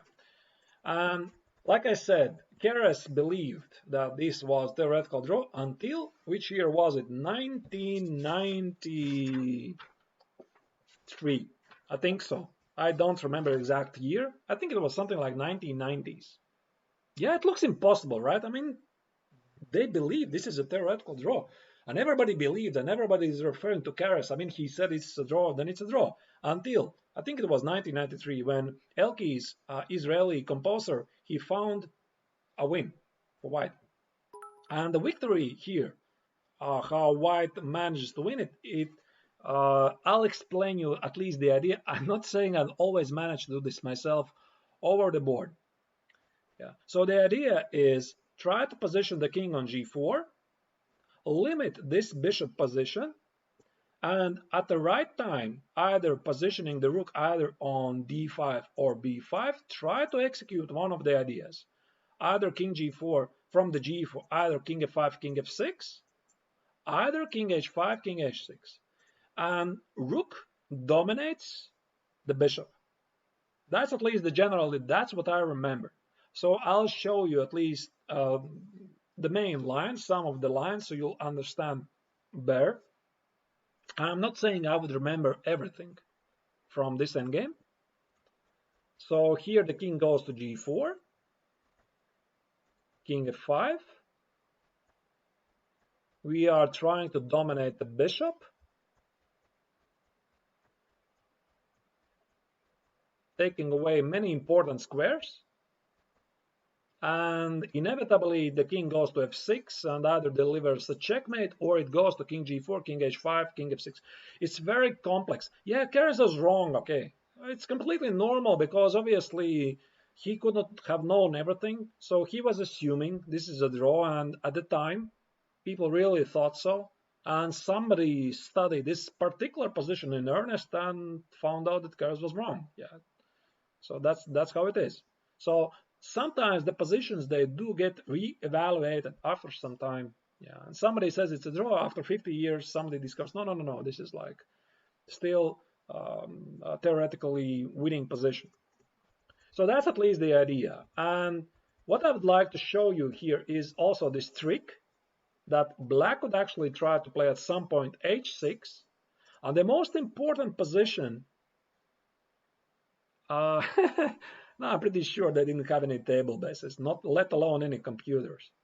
Yeah, in the 50s, 60s, when Keres was at his prime, no, they obviously did not have it. Maybe, yeah, 50s, 60s, yeah. And here's yet another important theoretical position. This position, this I just remembered it. This position would be a draw if black could position the bishop on g5. If I would somehow teleport my bishop from f8 to g5, this is a theoretical draw. But it might just happen that there is no way for the black bishop to get to g5. Again, if we remove the h pawn, we remember the technique, right? I already showed you. Let's say we remove the h6 pawn, we position the rook on b7, play g7, king h7, rook f7, sacrifice the pawn g8, king g6. We're easily reaching technically winning position.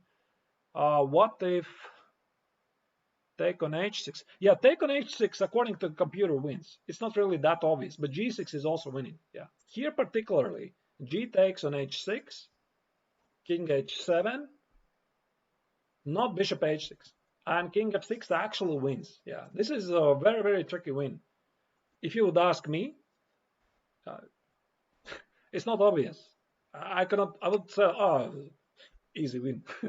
It's not really obvious to me because it appears that the pawn on h6 cannot be taken, but either by the bishop, otherwise there's going to be a pin, or with the king because the game ends in one move with the same maneuver, rook h3 checkmate.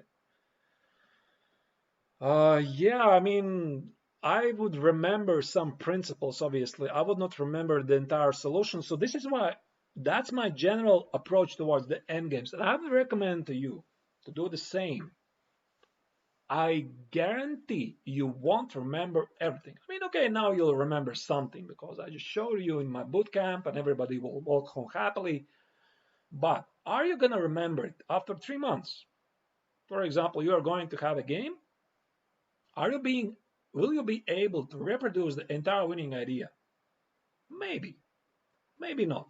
So this is why I really try to concentrate on the pattern recognition and remember the general ideas. For example, if we go back to the starting position, I just know I have already very important knowledge. This position is winning. I know the idea. I have to position the king on g4. I have to somehow dominate my rook of my opponent's bishop and try to either make it work king g5, king f5, king f6, or king h5, king h6. And again, I recognize one of the black's drawing ideas, play h6, g6, and bishop g5. That's it. That's all I would remember. Maybe right now I would study this. I would remember this, but not in 3 months. Yeah, of course. I mean, you can set it on the computer all the time, but I mean, I was referring to a tournament game. Let's say you have studied this position for some time, and would you remember this in a couple of months? I would just remember the ideas, the principles. For example, if you would ask me any single endgame, let's say rook endgame, f and h pawn, what is the drawing pattern? So I just tell you, okay, the idea is you have to position the rook in the furthest corner, you have to place the king in front of the most advanced pawn, and blah, blah, blah. So I just remember just the basic ideas. I don't remember the solution. Yeah, you're welcome. Okay, so anyway, why I wanted to show you this position? Because I had it in my game. I'll show you now my really great game against Ernesto in Arturs. Yeah, we played it 2016, I think. No, wait, I can check it actually. I don't have to guess it. Yeah, 2016. It was a great year for me. I I reached. Yeah, you're welcome. You're welcome. You can check the archive after that. Yeah, if you're gonna miss something.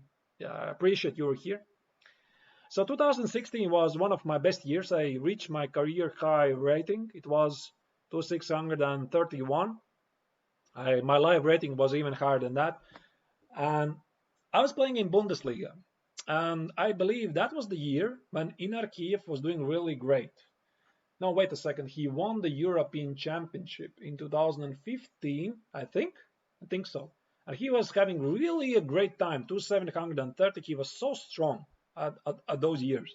I was playing against him in the Bundesliga game, and I wanted to beat him because I'm white. I felt really confident about my chances.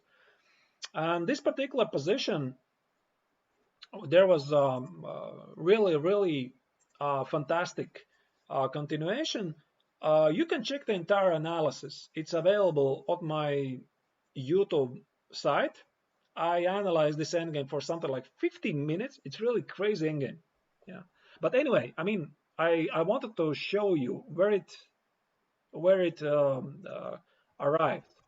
So I was trying to defend as white for a long, long, long time. I was drawing somewhere in the middle, and in the end, I decided to sacrifice the pawn. Oh, I'm sorry, sacrifice the exchange, and we reached this position. On my YouTube channel, it's I think the Mobot is automatically posting the link every half an hour or every 10 to minutes. You can check the chat archive. Mobot is posting the link. Yeah.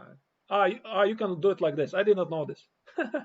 I'm still new to this. Yeah. You can check it there. It should be dated, I don't know, 2016 or 17. I don't have so many videos there, but this one I did really nicely. And this is quite important theoretical position because I think I also included this in my endgame study. I hope we're going to get to this. Essentially, if we would remove the H pawns, this would be a draw. Yeah, thank you. Cyril, I appreciate it. So this will be a theoretical draw. For example, so now I want to take the pawn, H4, King G1. So this is what happened in the game. I was playing with white color, Inarkiev was playing with black. So I'm setting a trap, an obvious trap, obviously, for a GM level. And I was aiming for H takes, and this is a draw because this is a known fortress for white. The black king cannot get through as long as I manage to position my bishop on the long diagonal. That is the rule. I don't know, maybe actually on g6 somehow it also holds, but at least the rule is you have to keep the bishop on the long diagonal, and there's just no way. I mean, black can position the king on e3, and that's the best he can do. So obviously, Inarkiev was avoiding this, and there were a couple of mistakes here and there, and I had no clue. I'll tell you honestly, at the time I was playing the game, I had no clue. I had not read it. I had not read this particular endgame, and I regretted it so much afterwards. So I'll show you why it was like that. So here actually H3 H3 is losing. So H3 is King G3. So you cannot play immediately. Yeah, I understand your idea. Not immediately. The idea is going to be there. So the idea here was that I played King G2. This is still losing. I cannot escape from this endgame. He played Rook H6. Can you imagine this? And I was so confident that this is losing anyway. I did not recognize that this is already a drawn endgame. I should have played H3. I mean, I did see this. G3, Bishop G4 takes, and this is an easy draw.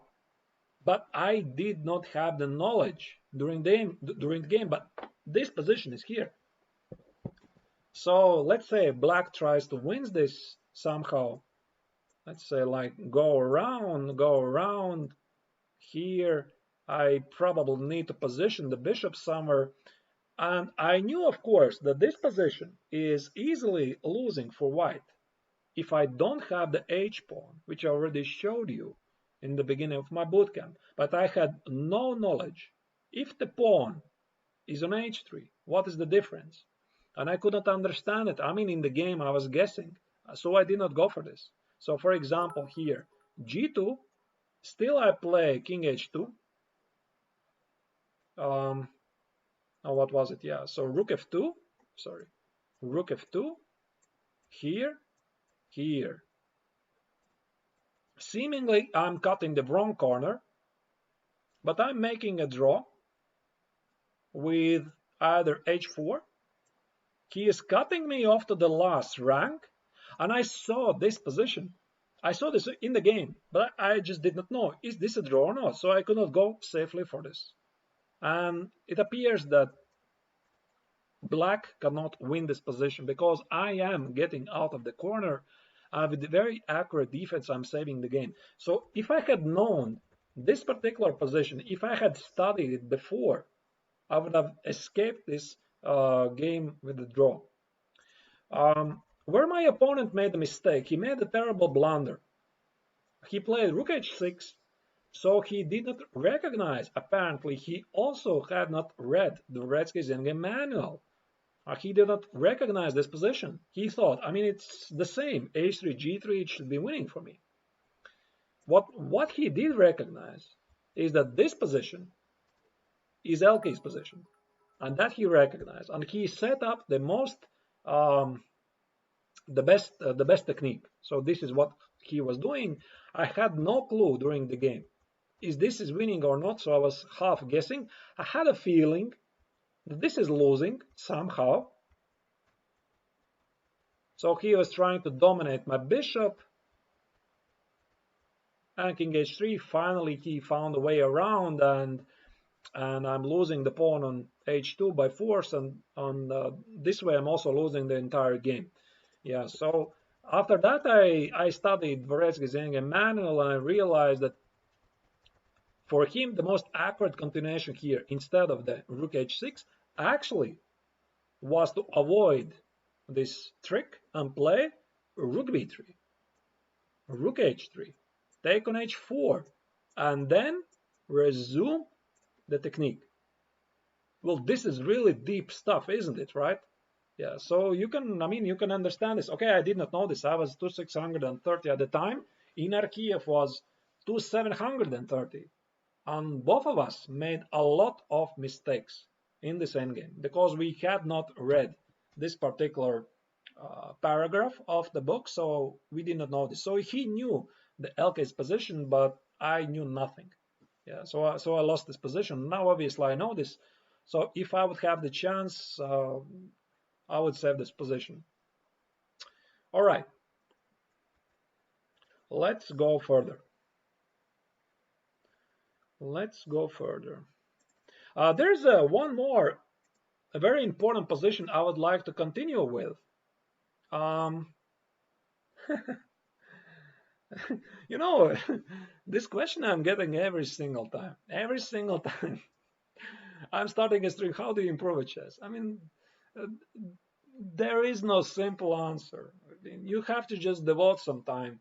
I mean, you have to either study endgames, you have to either study openings, solve puzzles. But again, don't solve puzzles on time. This is just for fun. Here at chess.com, there is this puzzle battle, there is puzzle rush. It is for fun.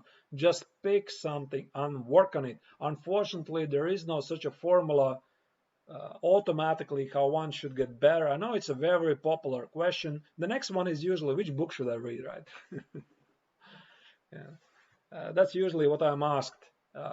Pick whatever you want, right? I mean, as long as you are devoting your time and uh, by becoming better, and you will become better. So endgames is something definitely I would recommend for everyone. Yeah, you're welcome. Yeah, yeah. The endgames is something you definitely can devote really quite some time, and it's totally worth it.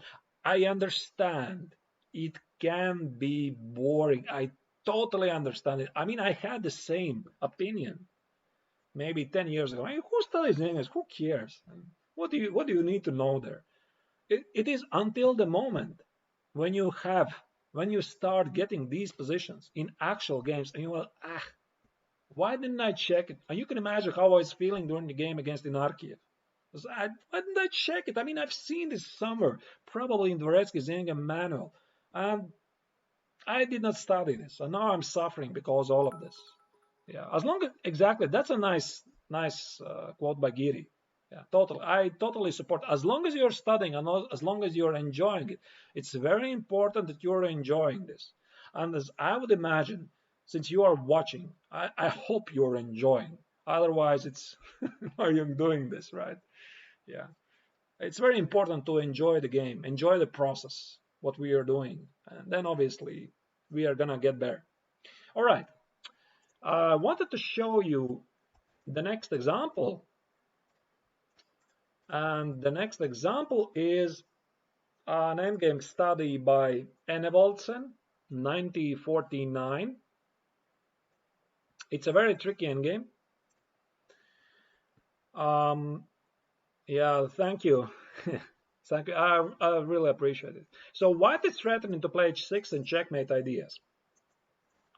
So black has to play h6, and we are reaching a theoretical position. Let me stop here. Maybe you have seen this position. Maybe you have seen the technique. And here is something interesting. That approach, how to win this position, has changed. Some time ago, it was believed, and people really try to do this, that you have to drive away the king diagonal as furthest as possible. You drive it away, you drive it away. And I think I had it actually written it down. Let me check it. Yeah, this was the attempt. Yeah, so this was the attempt. So you are driving the king away by using the checkmate ideas, one line at a time, using Zugzwang ideas, you're driving it away. Again, the same idea. And then you are winning. Yeah. So that was at least, I'm not sure about this particular position, but yeah, maybe this particular position, this really works. But afterwards, it was discovered that there is a different technique, and this technique involves a Zugzwang. And I'll show you in a moment. This particular position, let us go again to this to the starting position. Obviously, you cannot sacrifice the exchange on h6 outright because this would be an easy draw, right? Something like here, here, takes, takes. This is easy draw. Yeah, nothing to see here. So here particularly, the king is cut off. We are cutting off by one line at the time. Still, I cannot sacrifice on h6. Check. Here, very important intermezzo move. Check. But this is rather advanced technique, isn't it? Yeah, I think so it is. So a long time it was believed that it is pretty much the only solution until you're going to see the next solution, the next position, which is the so-called Meiseles study.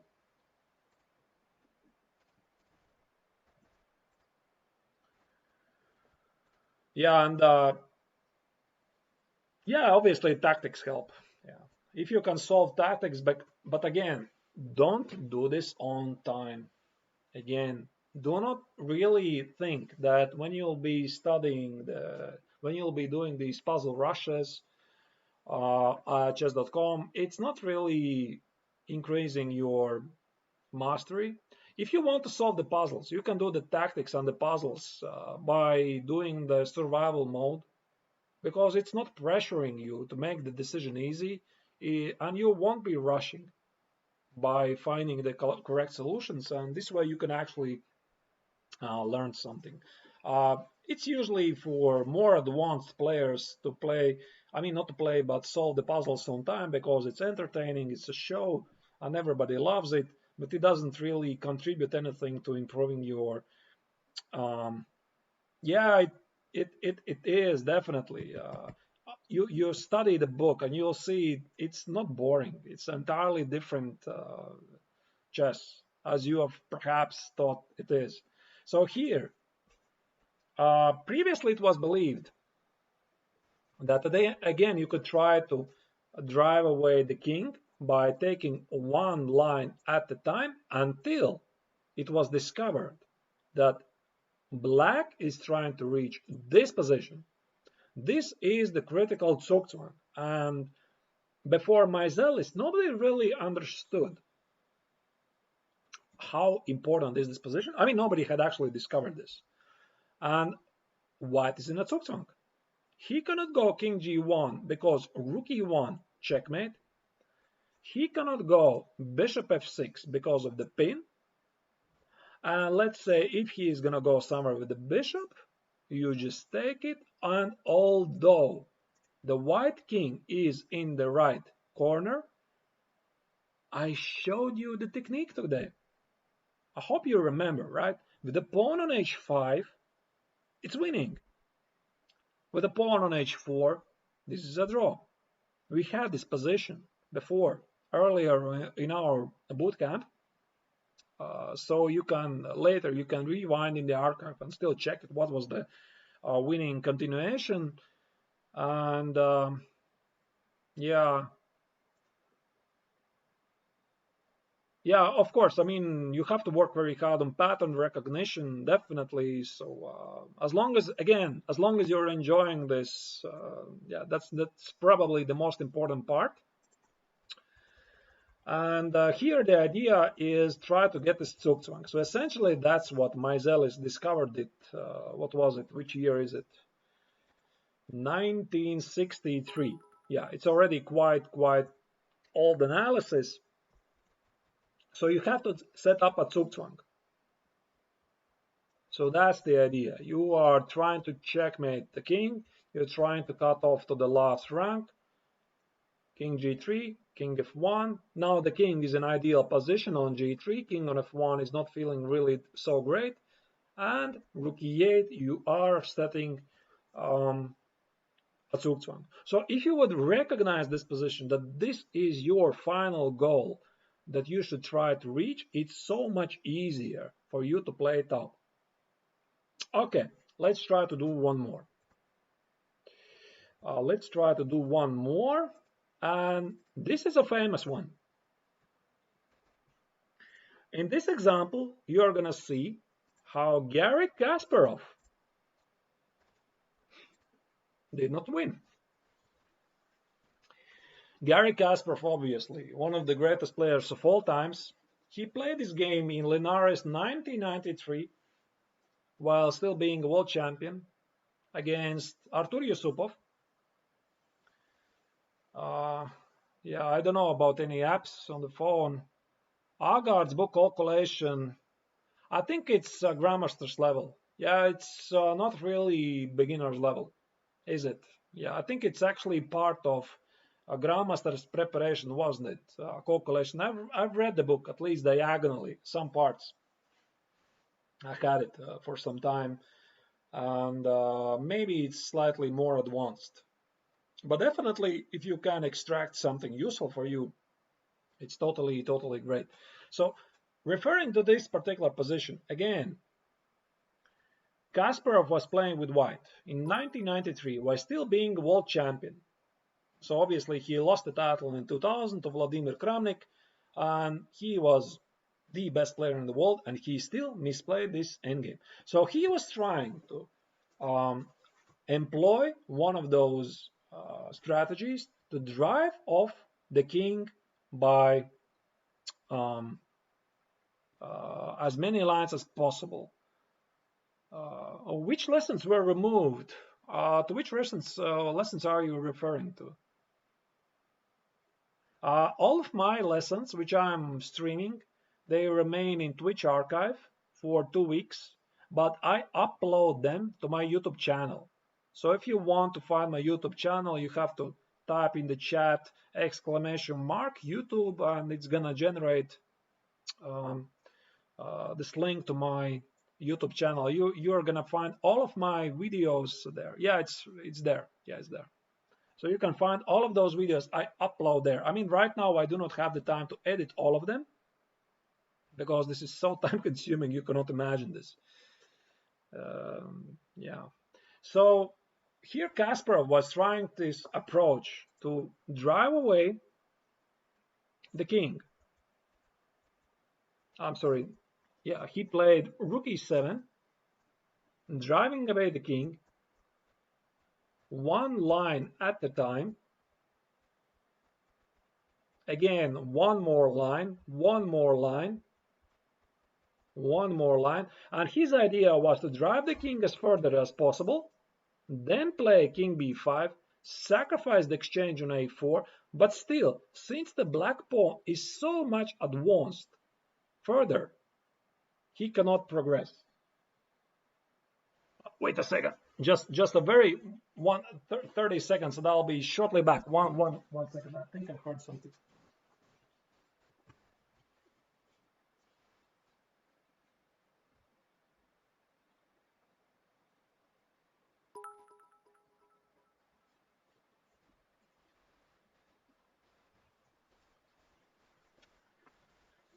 Sorry guys, I'm back. Yeah.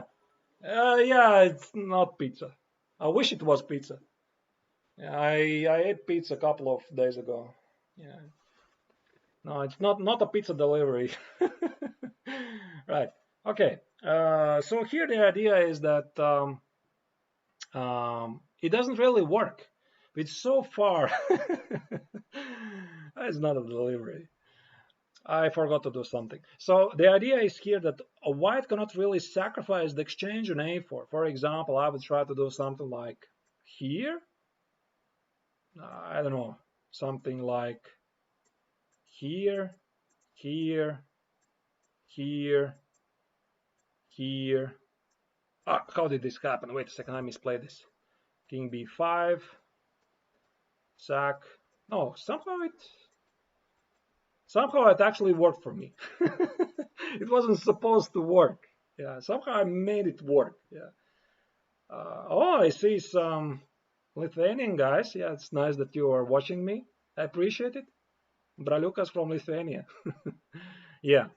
Anyway, I mean, that was Kasparov's idea to drive off the king as further as possible, but somehow it did not work for him. But he did not try the so-called idea of setting a Zugzwang, and he did not recognize that he could set up the Zugzwang rather easily by playing Rook d8, cutting off the king, and that's it. This is the position Kasparov didn't know. Can you imagine this? Yes, I mean, it's still sometimes even the great ones, they make these mistakes, and Yusupov is really a great expert of endgames, and he saved this game, and Kasparov was trying to cut off the king as further as possible, and Yusupov found the correct defense, and the game ended in a draw. If he had known that there is this idea to set up a Zugzwang, cut off the king to the last rank, the bishop cannot go to c2, obviously, because there's a check on c4, king b8 is a checkmate in one move, so black essentially needs to give up the pawn on a4, plays something like bishop here, takes, and again, we studied this earlier in this session. We studied this endgame. You remember, with still the pawn in the first four ranks, this position is winning. As soon as the pawn marches a4, a5, the position becomes a draw. It was rather complicated. Woodpecker method. I'm not sure if you can do this for endgames, actually. Maybe you can try to employ the woodpecker method for endgames. Perhaps, yeah. I know at least theoretically the idea, yeah, that, thank you, that you study the same puzzles over and over, this time by doing this faster. I think that was at least the idea, right? Who was the author? Axel Smith, right? I think there was a couple of authors, Axel Smith and who was the second? Or maybe it was just Axel Smith. Yeah, I do not remember, to be honest, but I know the book, obviously. I think they published this book, which was called The Woodpecker Method. And yeah, so anyway, let's go back to this position. Kasparov had this position against Artur Yusupov in 1993 while still being a world champion, and he had this opportunity to set up a Zugzwang position, which is by far an easier approach than driving away the king for one line, then the second line, then the third line, the fourth line, so on, whatnot, and then sacrifice the rook on a4. That's at least, yeah, Tikkanen, right? Yeah, Tikkanen, yeah. Hans Tikkanen, yeah. Now I remember, yeah. Two fellow GMs from Sweden. Right, okay. Let me go further.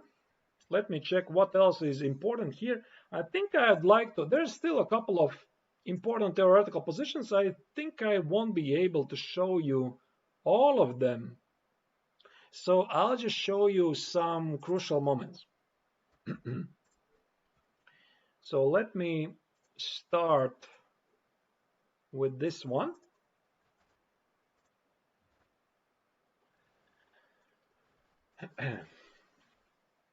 With a pawn on a5, to which position are you referring to?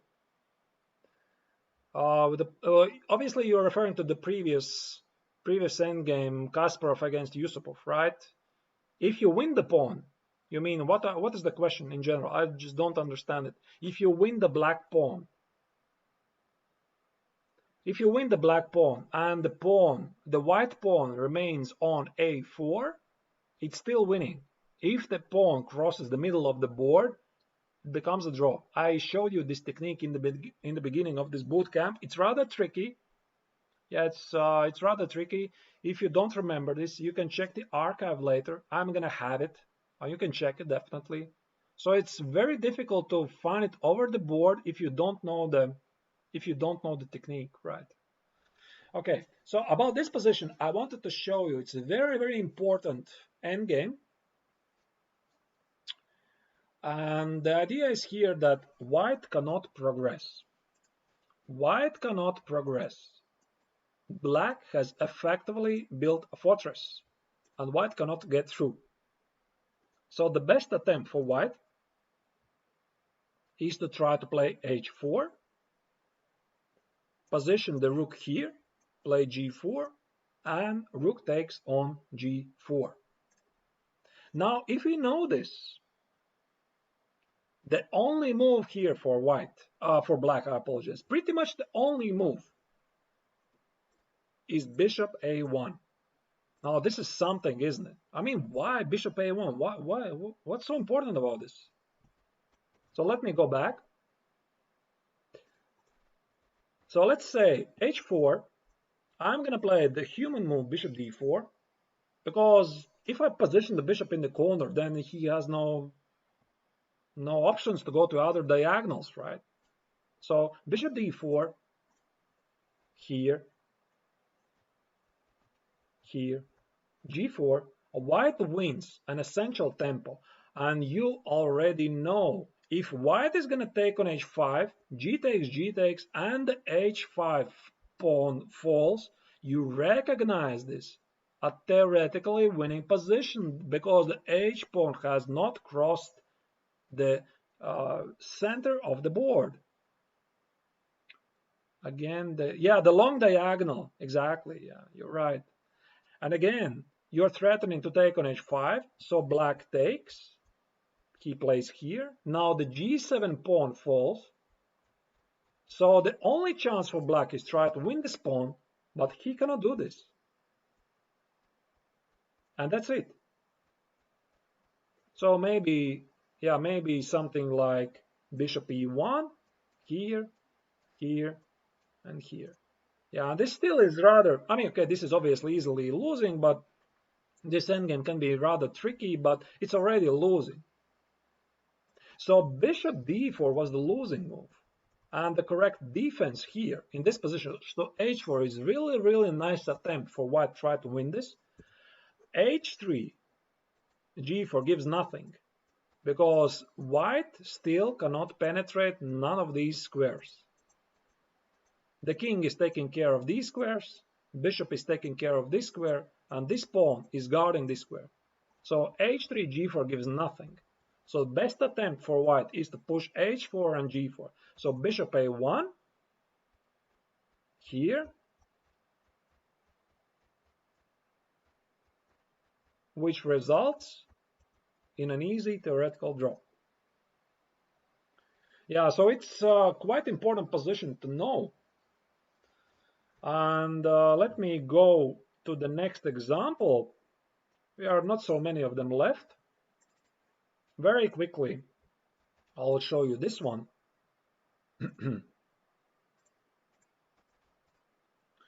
This game, this position, has arisen many times in practical games.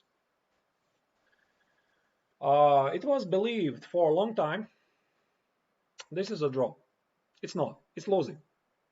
Because if white is going to play king g4, push h5 with a threat to play h6, position the king to e6 and try to checkmate black, this means after h5, black has to take on h5, and we get what? LK is position. We talked about this something like half an hour ago. You remember this.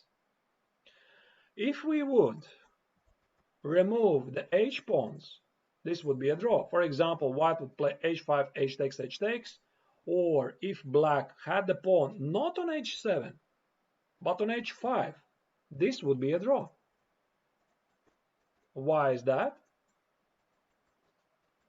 Because, again, white has no penetration squares. He cannot get through.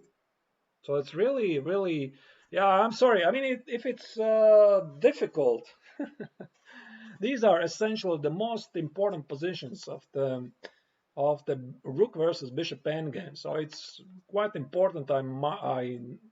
I explain this. Yeah. So it can be difficult. I mean, the most difficult one probably was which I don't know if you were here in the beginning of the stream. Elke's position is complex, and this technique with the pawn on h4 and the bishop in the long diagonal and king in the right corner, that was rather tricky technique. But you have to know this, otherwise you just can't win this. Right. Okay. So here, what you have to know, you have to recognize black's ideas. So black essentially is threatening to play h5, then remove the bishop and to switch to a theoretically drawn endgame because white cannot break through. But there is one caveat for that plan. So after bishop g7, black needs to watch out for losing the pawn endgame. This endgame is losing. So for example, there was this one very tricky line. You're gonna like this. For example, bishop g7. So yeah, I think rook d8 was the most correct continuation. Here. And now the fun part. h5 is losing by force. Black is trying to build up the defense. He just needs one move. Like he's gonna make a draw. One move. But he's not getting it. Because check, here, take, here, here. That's it. This pawn falls. I've had it the entire game. Okay. He could try to play h6 and exchange the pawn. We give a check. Here, king e4. Take, and only now take on g7. And we again recognize this endgame as winning for white.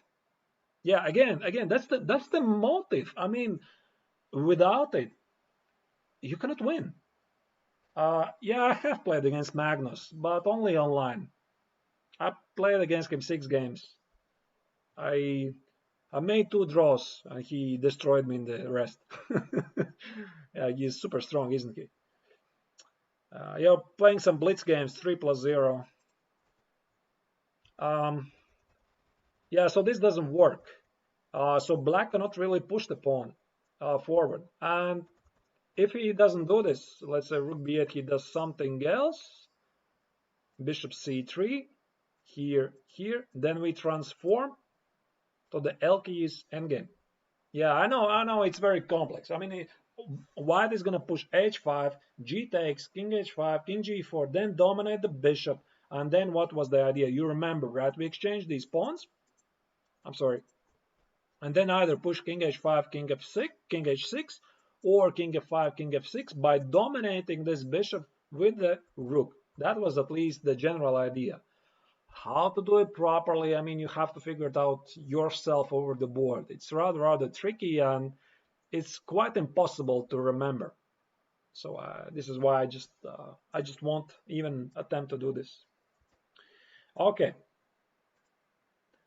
Very quickly, I'll mention that also this position is drawn because white has no penetration squares. When you should trade the rook for the bishop? That's a very good question. It's not a dumb question. When you are forcing your opponent I mean, when you are transposing into a winning pawn endgame, that's it. So with the pawns, um, random moves. Nah, it's not like that. Yeah, it's not really random. I mean, I explained to you this LK's position before. It's very, very critical, and I showed you my example against Ernesto in Arkiyev, played a couple of years ago. It is tricky, really, really tricky. But I mean, in the worst case, let's say 3 months from now, you won't remember most of it, probably. But at least you'll remember something. Because I believe our knowledge is built like that, that it sits here subconsciously, somewhere at a subconscious level. If you have seen it somewhere, there is a good chance you might remember this in an actual game. So that's my purpose, why we are doing this. So it would be really great to repeat this after some time, but it's gonna stick somewhere. Don't worry about this. So you might recognize the idea, at least that you have seen it, or in absolute worst scenario, you remember the evaluation of the position, which is super, super important. You are not really guessing. Yeah, in an actual game, of course, it's much more difficult. I mean, in a training session with a book in my hands, it's easy, right? I still have my cup of tea, which I can drink. In an actual game, in a tense tournament of 9 days, a very long tournament. I mean, I played once in European individual championships. It's 11 rounds, 11 days. So you imagine you're playing in the 11th round. After 11 days, you're playing the 6th hour. You're super tired. That's sort of like a professional level. And now you have to remember, wait a second, like 3 months ago, I did this study, this Myzelis or Elke's Endgame study. I mean, you can forget this very easily. Yeah, thank you. I appreciate it. Yeah. Of course, it might be too advanced. Yeah, at some moment, but um, I'm sorry if you're making these long questions. It's difficult for me to read them. Maybe just make them smaller. Otherwise, you're making a big text, and I have to like read 1 minute and try to understand what you're asking there. Yeah, at least you know which positions are winning. That's already quite a lot. But let me just go forward. This particular position again is a theoretical draw because there are no points of penetration and there's no way for white to advance forward. But there's one very important position I would like to show you. Very, very important position. I'll try to set up for you by not copy paste.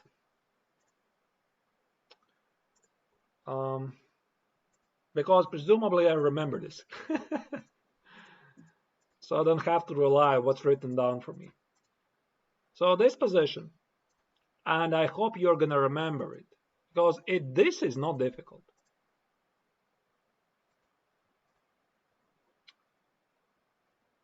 Okay, let's position the bishop here. Yeah. So let's do one more final approach. 3 pawns versus 3. Dvoretsky clearly states 3 pawns versus 3, rook versus bishop, the stronger side is winning. Almost always. Why is that? So with the dark squared bishop, there is a rather easy technique. I'll show you. Now let me try to explain it to you. And yeah, that's right. So here the idea is very simple. Position the king here. Inevitably it goes to e8. And inevitably black is going to march with the pawns here. So I'll explain you. Again, we are advancing with the king. Do not push your pawns forward. Do not touch them yet.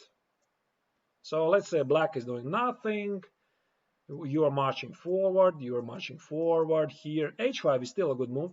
Don't play automatic h4. You don't want to do this. We are marching forward. Let's say here. Okay, here's already a direct threat. So this means black has to do this, this, and this. We are going to position the king here.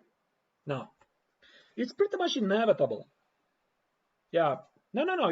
You're not gonna take the pawn. This is quite inevitable position for you. You are going to get it. And here, if you still have the pawn on h2, there is an easy technique.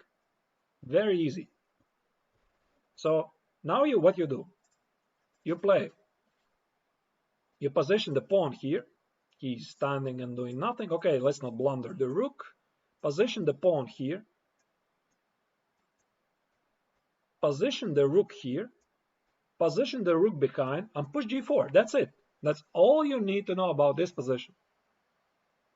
Again, for example, so black is playing here, g4. Always take with the h pawn, not f pawn. Here, you are threatening to play 4f5, f4, check, or maybe not here, but something like here, here. I'm sorry, not like that. Here, here, check, here, king e5.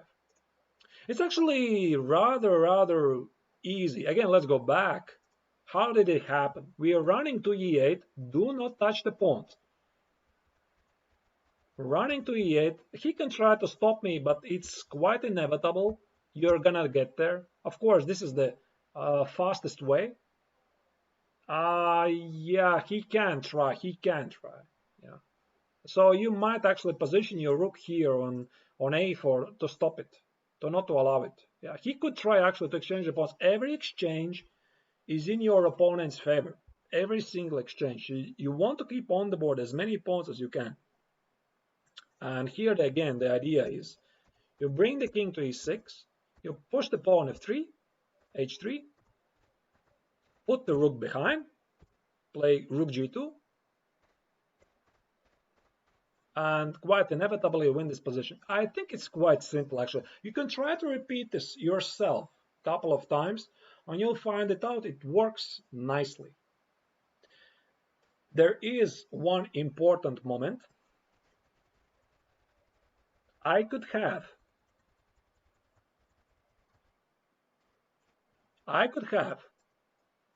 the pawn on h4. I mean, you never know. You had a long game.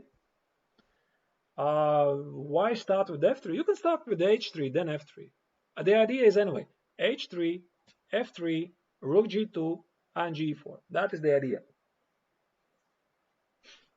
You might reach this position.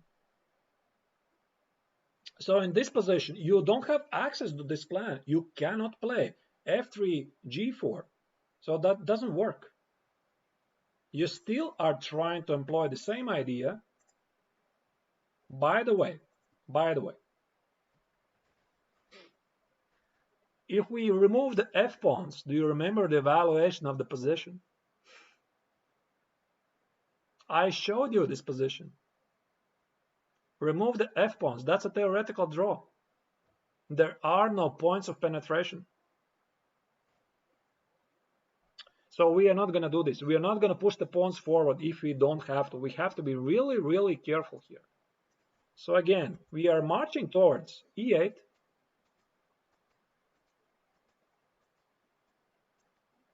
Quite inevitably, you are going to get there. I'm sorry, I misplayed it. Quite inevitably, black is going to play f5. And you're going to reach this position. Super important. The only plan for you, how you can try to win this, is paradoxical. No. No, with the pawn on h4 here is the only attempt how you can try to win this position, which involves, first you activate your rook, position it somewhere, I don't know, maybe here. You have to play 4. And this is a very famous position. Yeah, and here you play g4. So g4, f takes, f5, and again, inevitably, you are winning these pawns by playing king g5, king h5, king g4.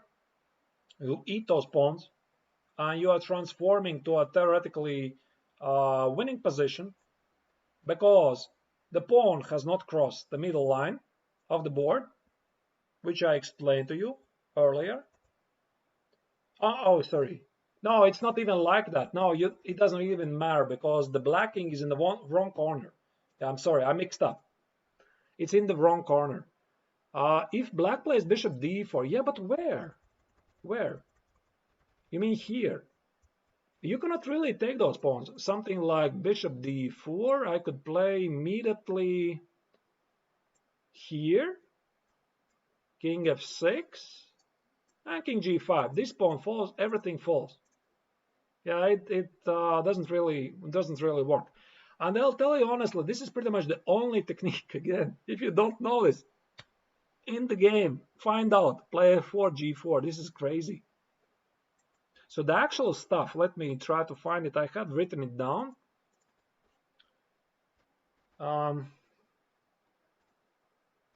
Yeah, I have written down the analysis. So you position the king here, the rook here. You make a breakthrough with g4. If take with f pawn, yeah, that is the most stubborn continuation. H takes is still an easy win. Take, take, and everything falls apart. Still some technique is required, but if you already know this is a technically winning position, it's easier for you to make this decision. Yeah, so g4 takes, f5 takes here, here, here, here, here, here, here. And here the trick involves that you have to know the idea to play h5, rook e6, and rook g6. If you don't know this, it's very, very difficult for you to win this. For example, here, rook e6, rook g6, and black is losing by force this pawn because his bishop is misplaced. He is lacking squares, like this. So bishop c7 is rook b7, and white is winning the game. If g2, I go back, I take this pawn, and it might seem the pawn has crossed the middle of the board, but the king is in the wrong corner. With the bishop, I know, I'm sorry, I mean, this probably is already way too complicated for you, right? Yeah, I do not know how to even more simple to explain it, but we had this position earlier. With the king on h8, let's say if if black would have light square bishop, this would be a draw. Yeah, it's complicated. I just don't know how to simply explain it to you. I'm really trying my best just to scale it down, but this is complicated, unfortunately. It doesn't really work like 2 + 2 is 4 here. Yeah. And one more final position I would like to show you is how to win. Let me upload it for you. We are coming closer to the end, don't worry. Don't worry. I mean, it's only 16 pages in the Dvoretsky's Endgame manual. Only 16, but I've been talking about this for something like 3 hours. Right. I'm sorry, I did not load it for some reason. And then there's this position. Yeah, it's of course there is some probability, of course, that you might forget it. Checkmates as well. No, I don't know what checkmates are you referring to. No, I'm not gonna play after this one. I mean, today is the practical day. This is my boot camp. I'm doing the training camp and trying to make everyone play better, hopefully. But actually, I could do this for some future streams because this one is devoted for Endgames. I did my first bootcamp last week, which was the Rook Endgames. You can still check it in the archive. So this one is the topic, Rook versus Bishop Endgames. But I'm not going to do this all the time. Obviously, it's not like I'm going to be bothering you with endgames every week. So I'll change the topic. Yeah, I'll change the topic.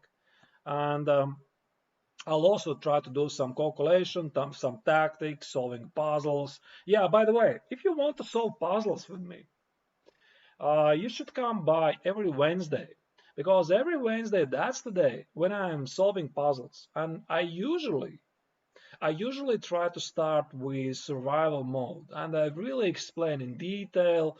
I ask the opinion of the audience, so this is the moment when we can solve some of them actually together. So that would be rather nice. Yeah, but okay, thank you. Yeah, here the idea is that if your opponent has the light square bishop, not the dark square bishop, then the idea is we bring the king to e7, position the rook on f6, and play g4, f4, f5, remove the rook, and play f6. That's it. That's the simplest one. I mean, you won't get it any simpler. For example, I'll try to make it work. I move forward the king. Do not rush advancing the pawns. You don't have to. Remember the rule. The pawns don't go back. If you make the move, that's a commitment. So we are moving forward. We have to get to the f6 square. So right now I'll help my opponent to make it happen. Position the rook on f6, which is inevitably going to happen. So we have reached one goal. Actually, bishop e6 already black is risking with losing a pawn endgame. Maybe not immediately, but that's at least the idea, to take at the right time on e6 and transform to a winning pawn endgame. So that is not possible. And we are advancing forward. g4, f4, f5, g takes, remove the rook, f6. That's it.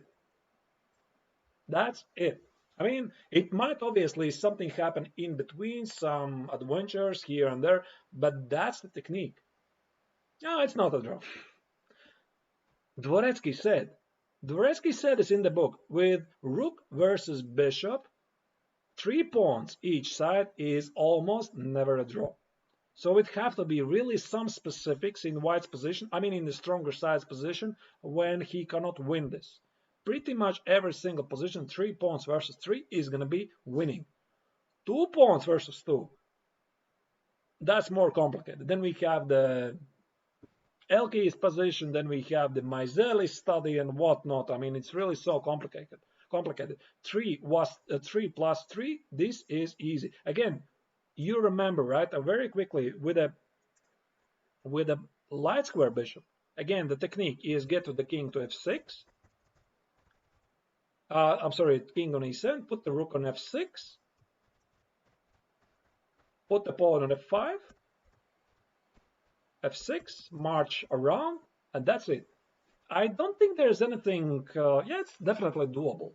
It's not really that difficult. But again, if you don't know this, it's difficult to find it on the board, that you have to position the king, the king on e7, rook on f6, you have to push the f-pawn. There have been many tragic comedies. You can totally believe me. For example, one way white could misplay this is something like, I could position the rook here.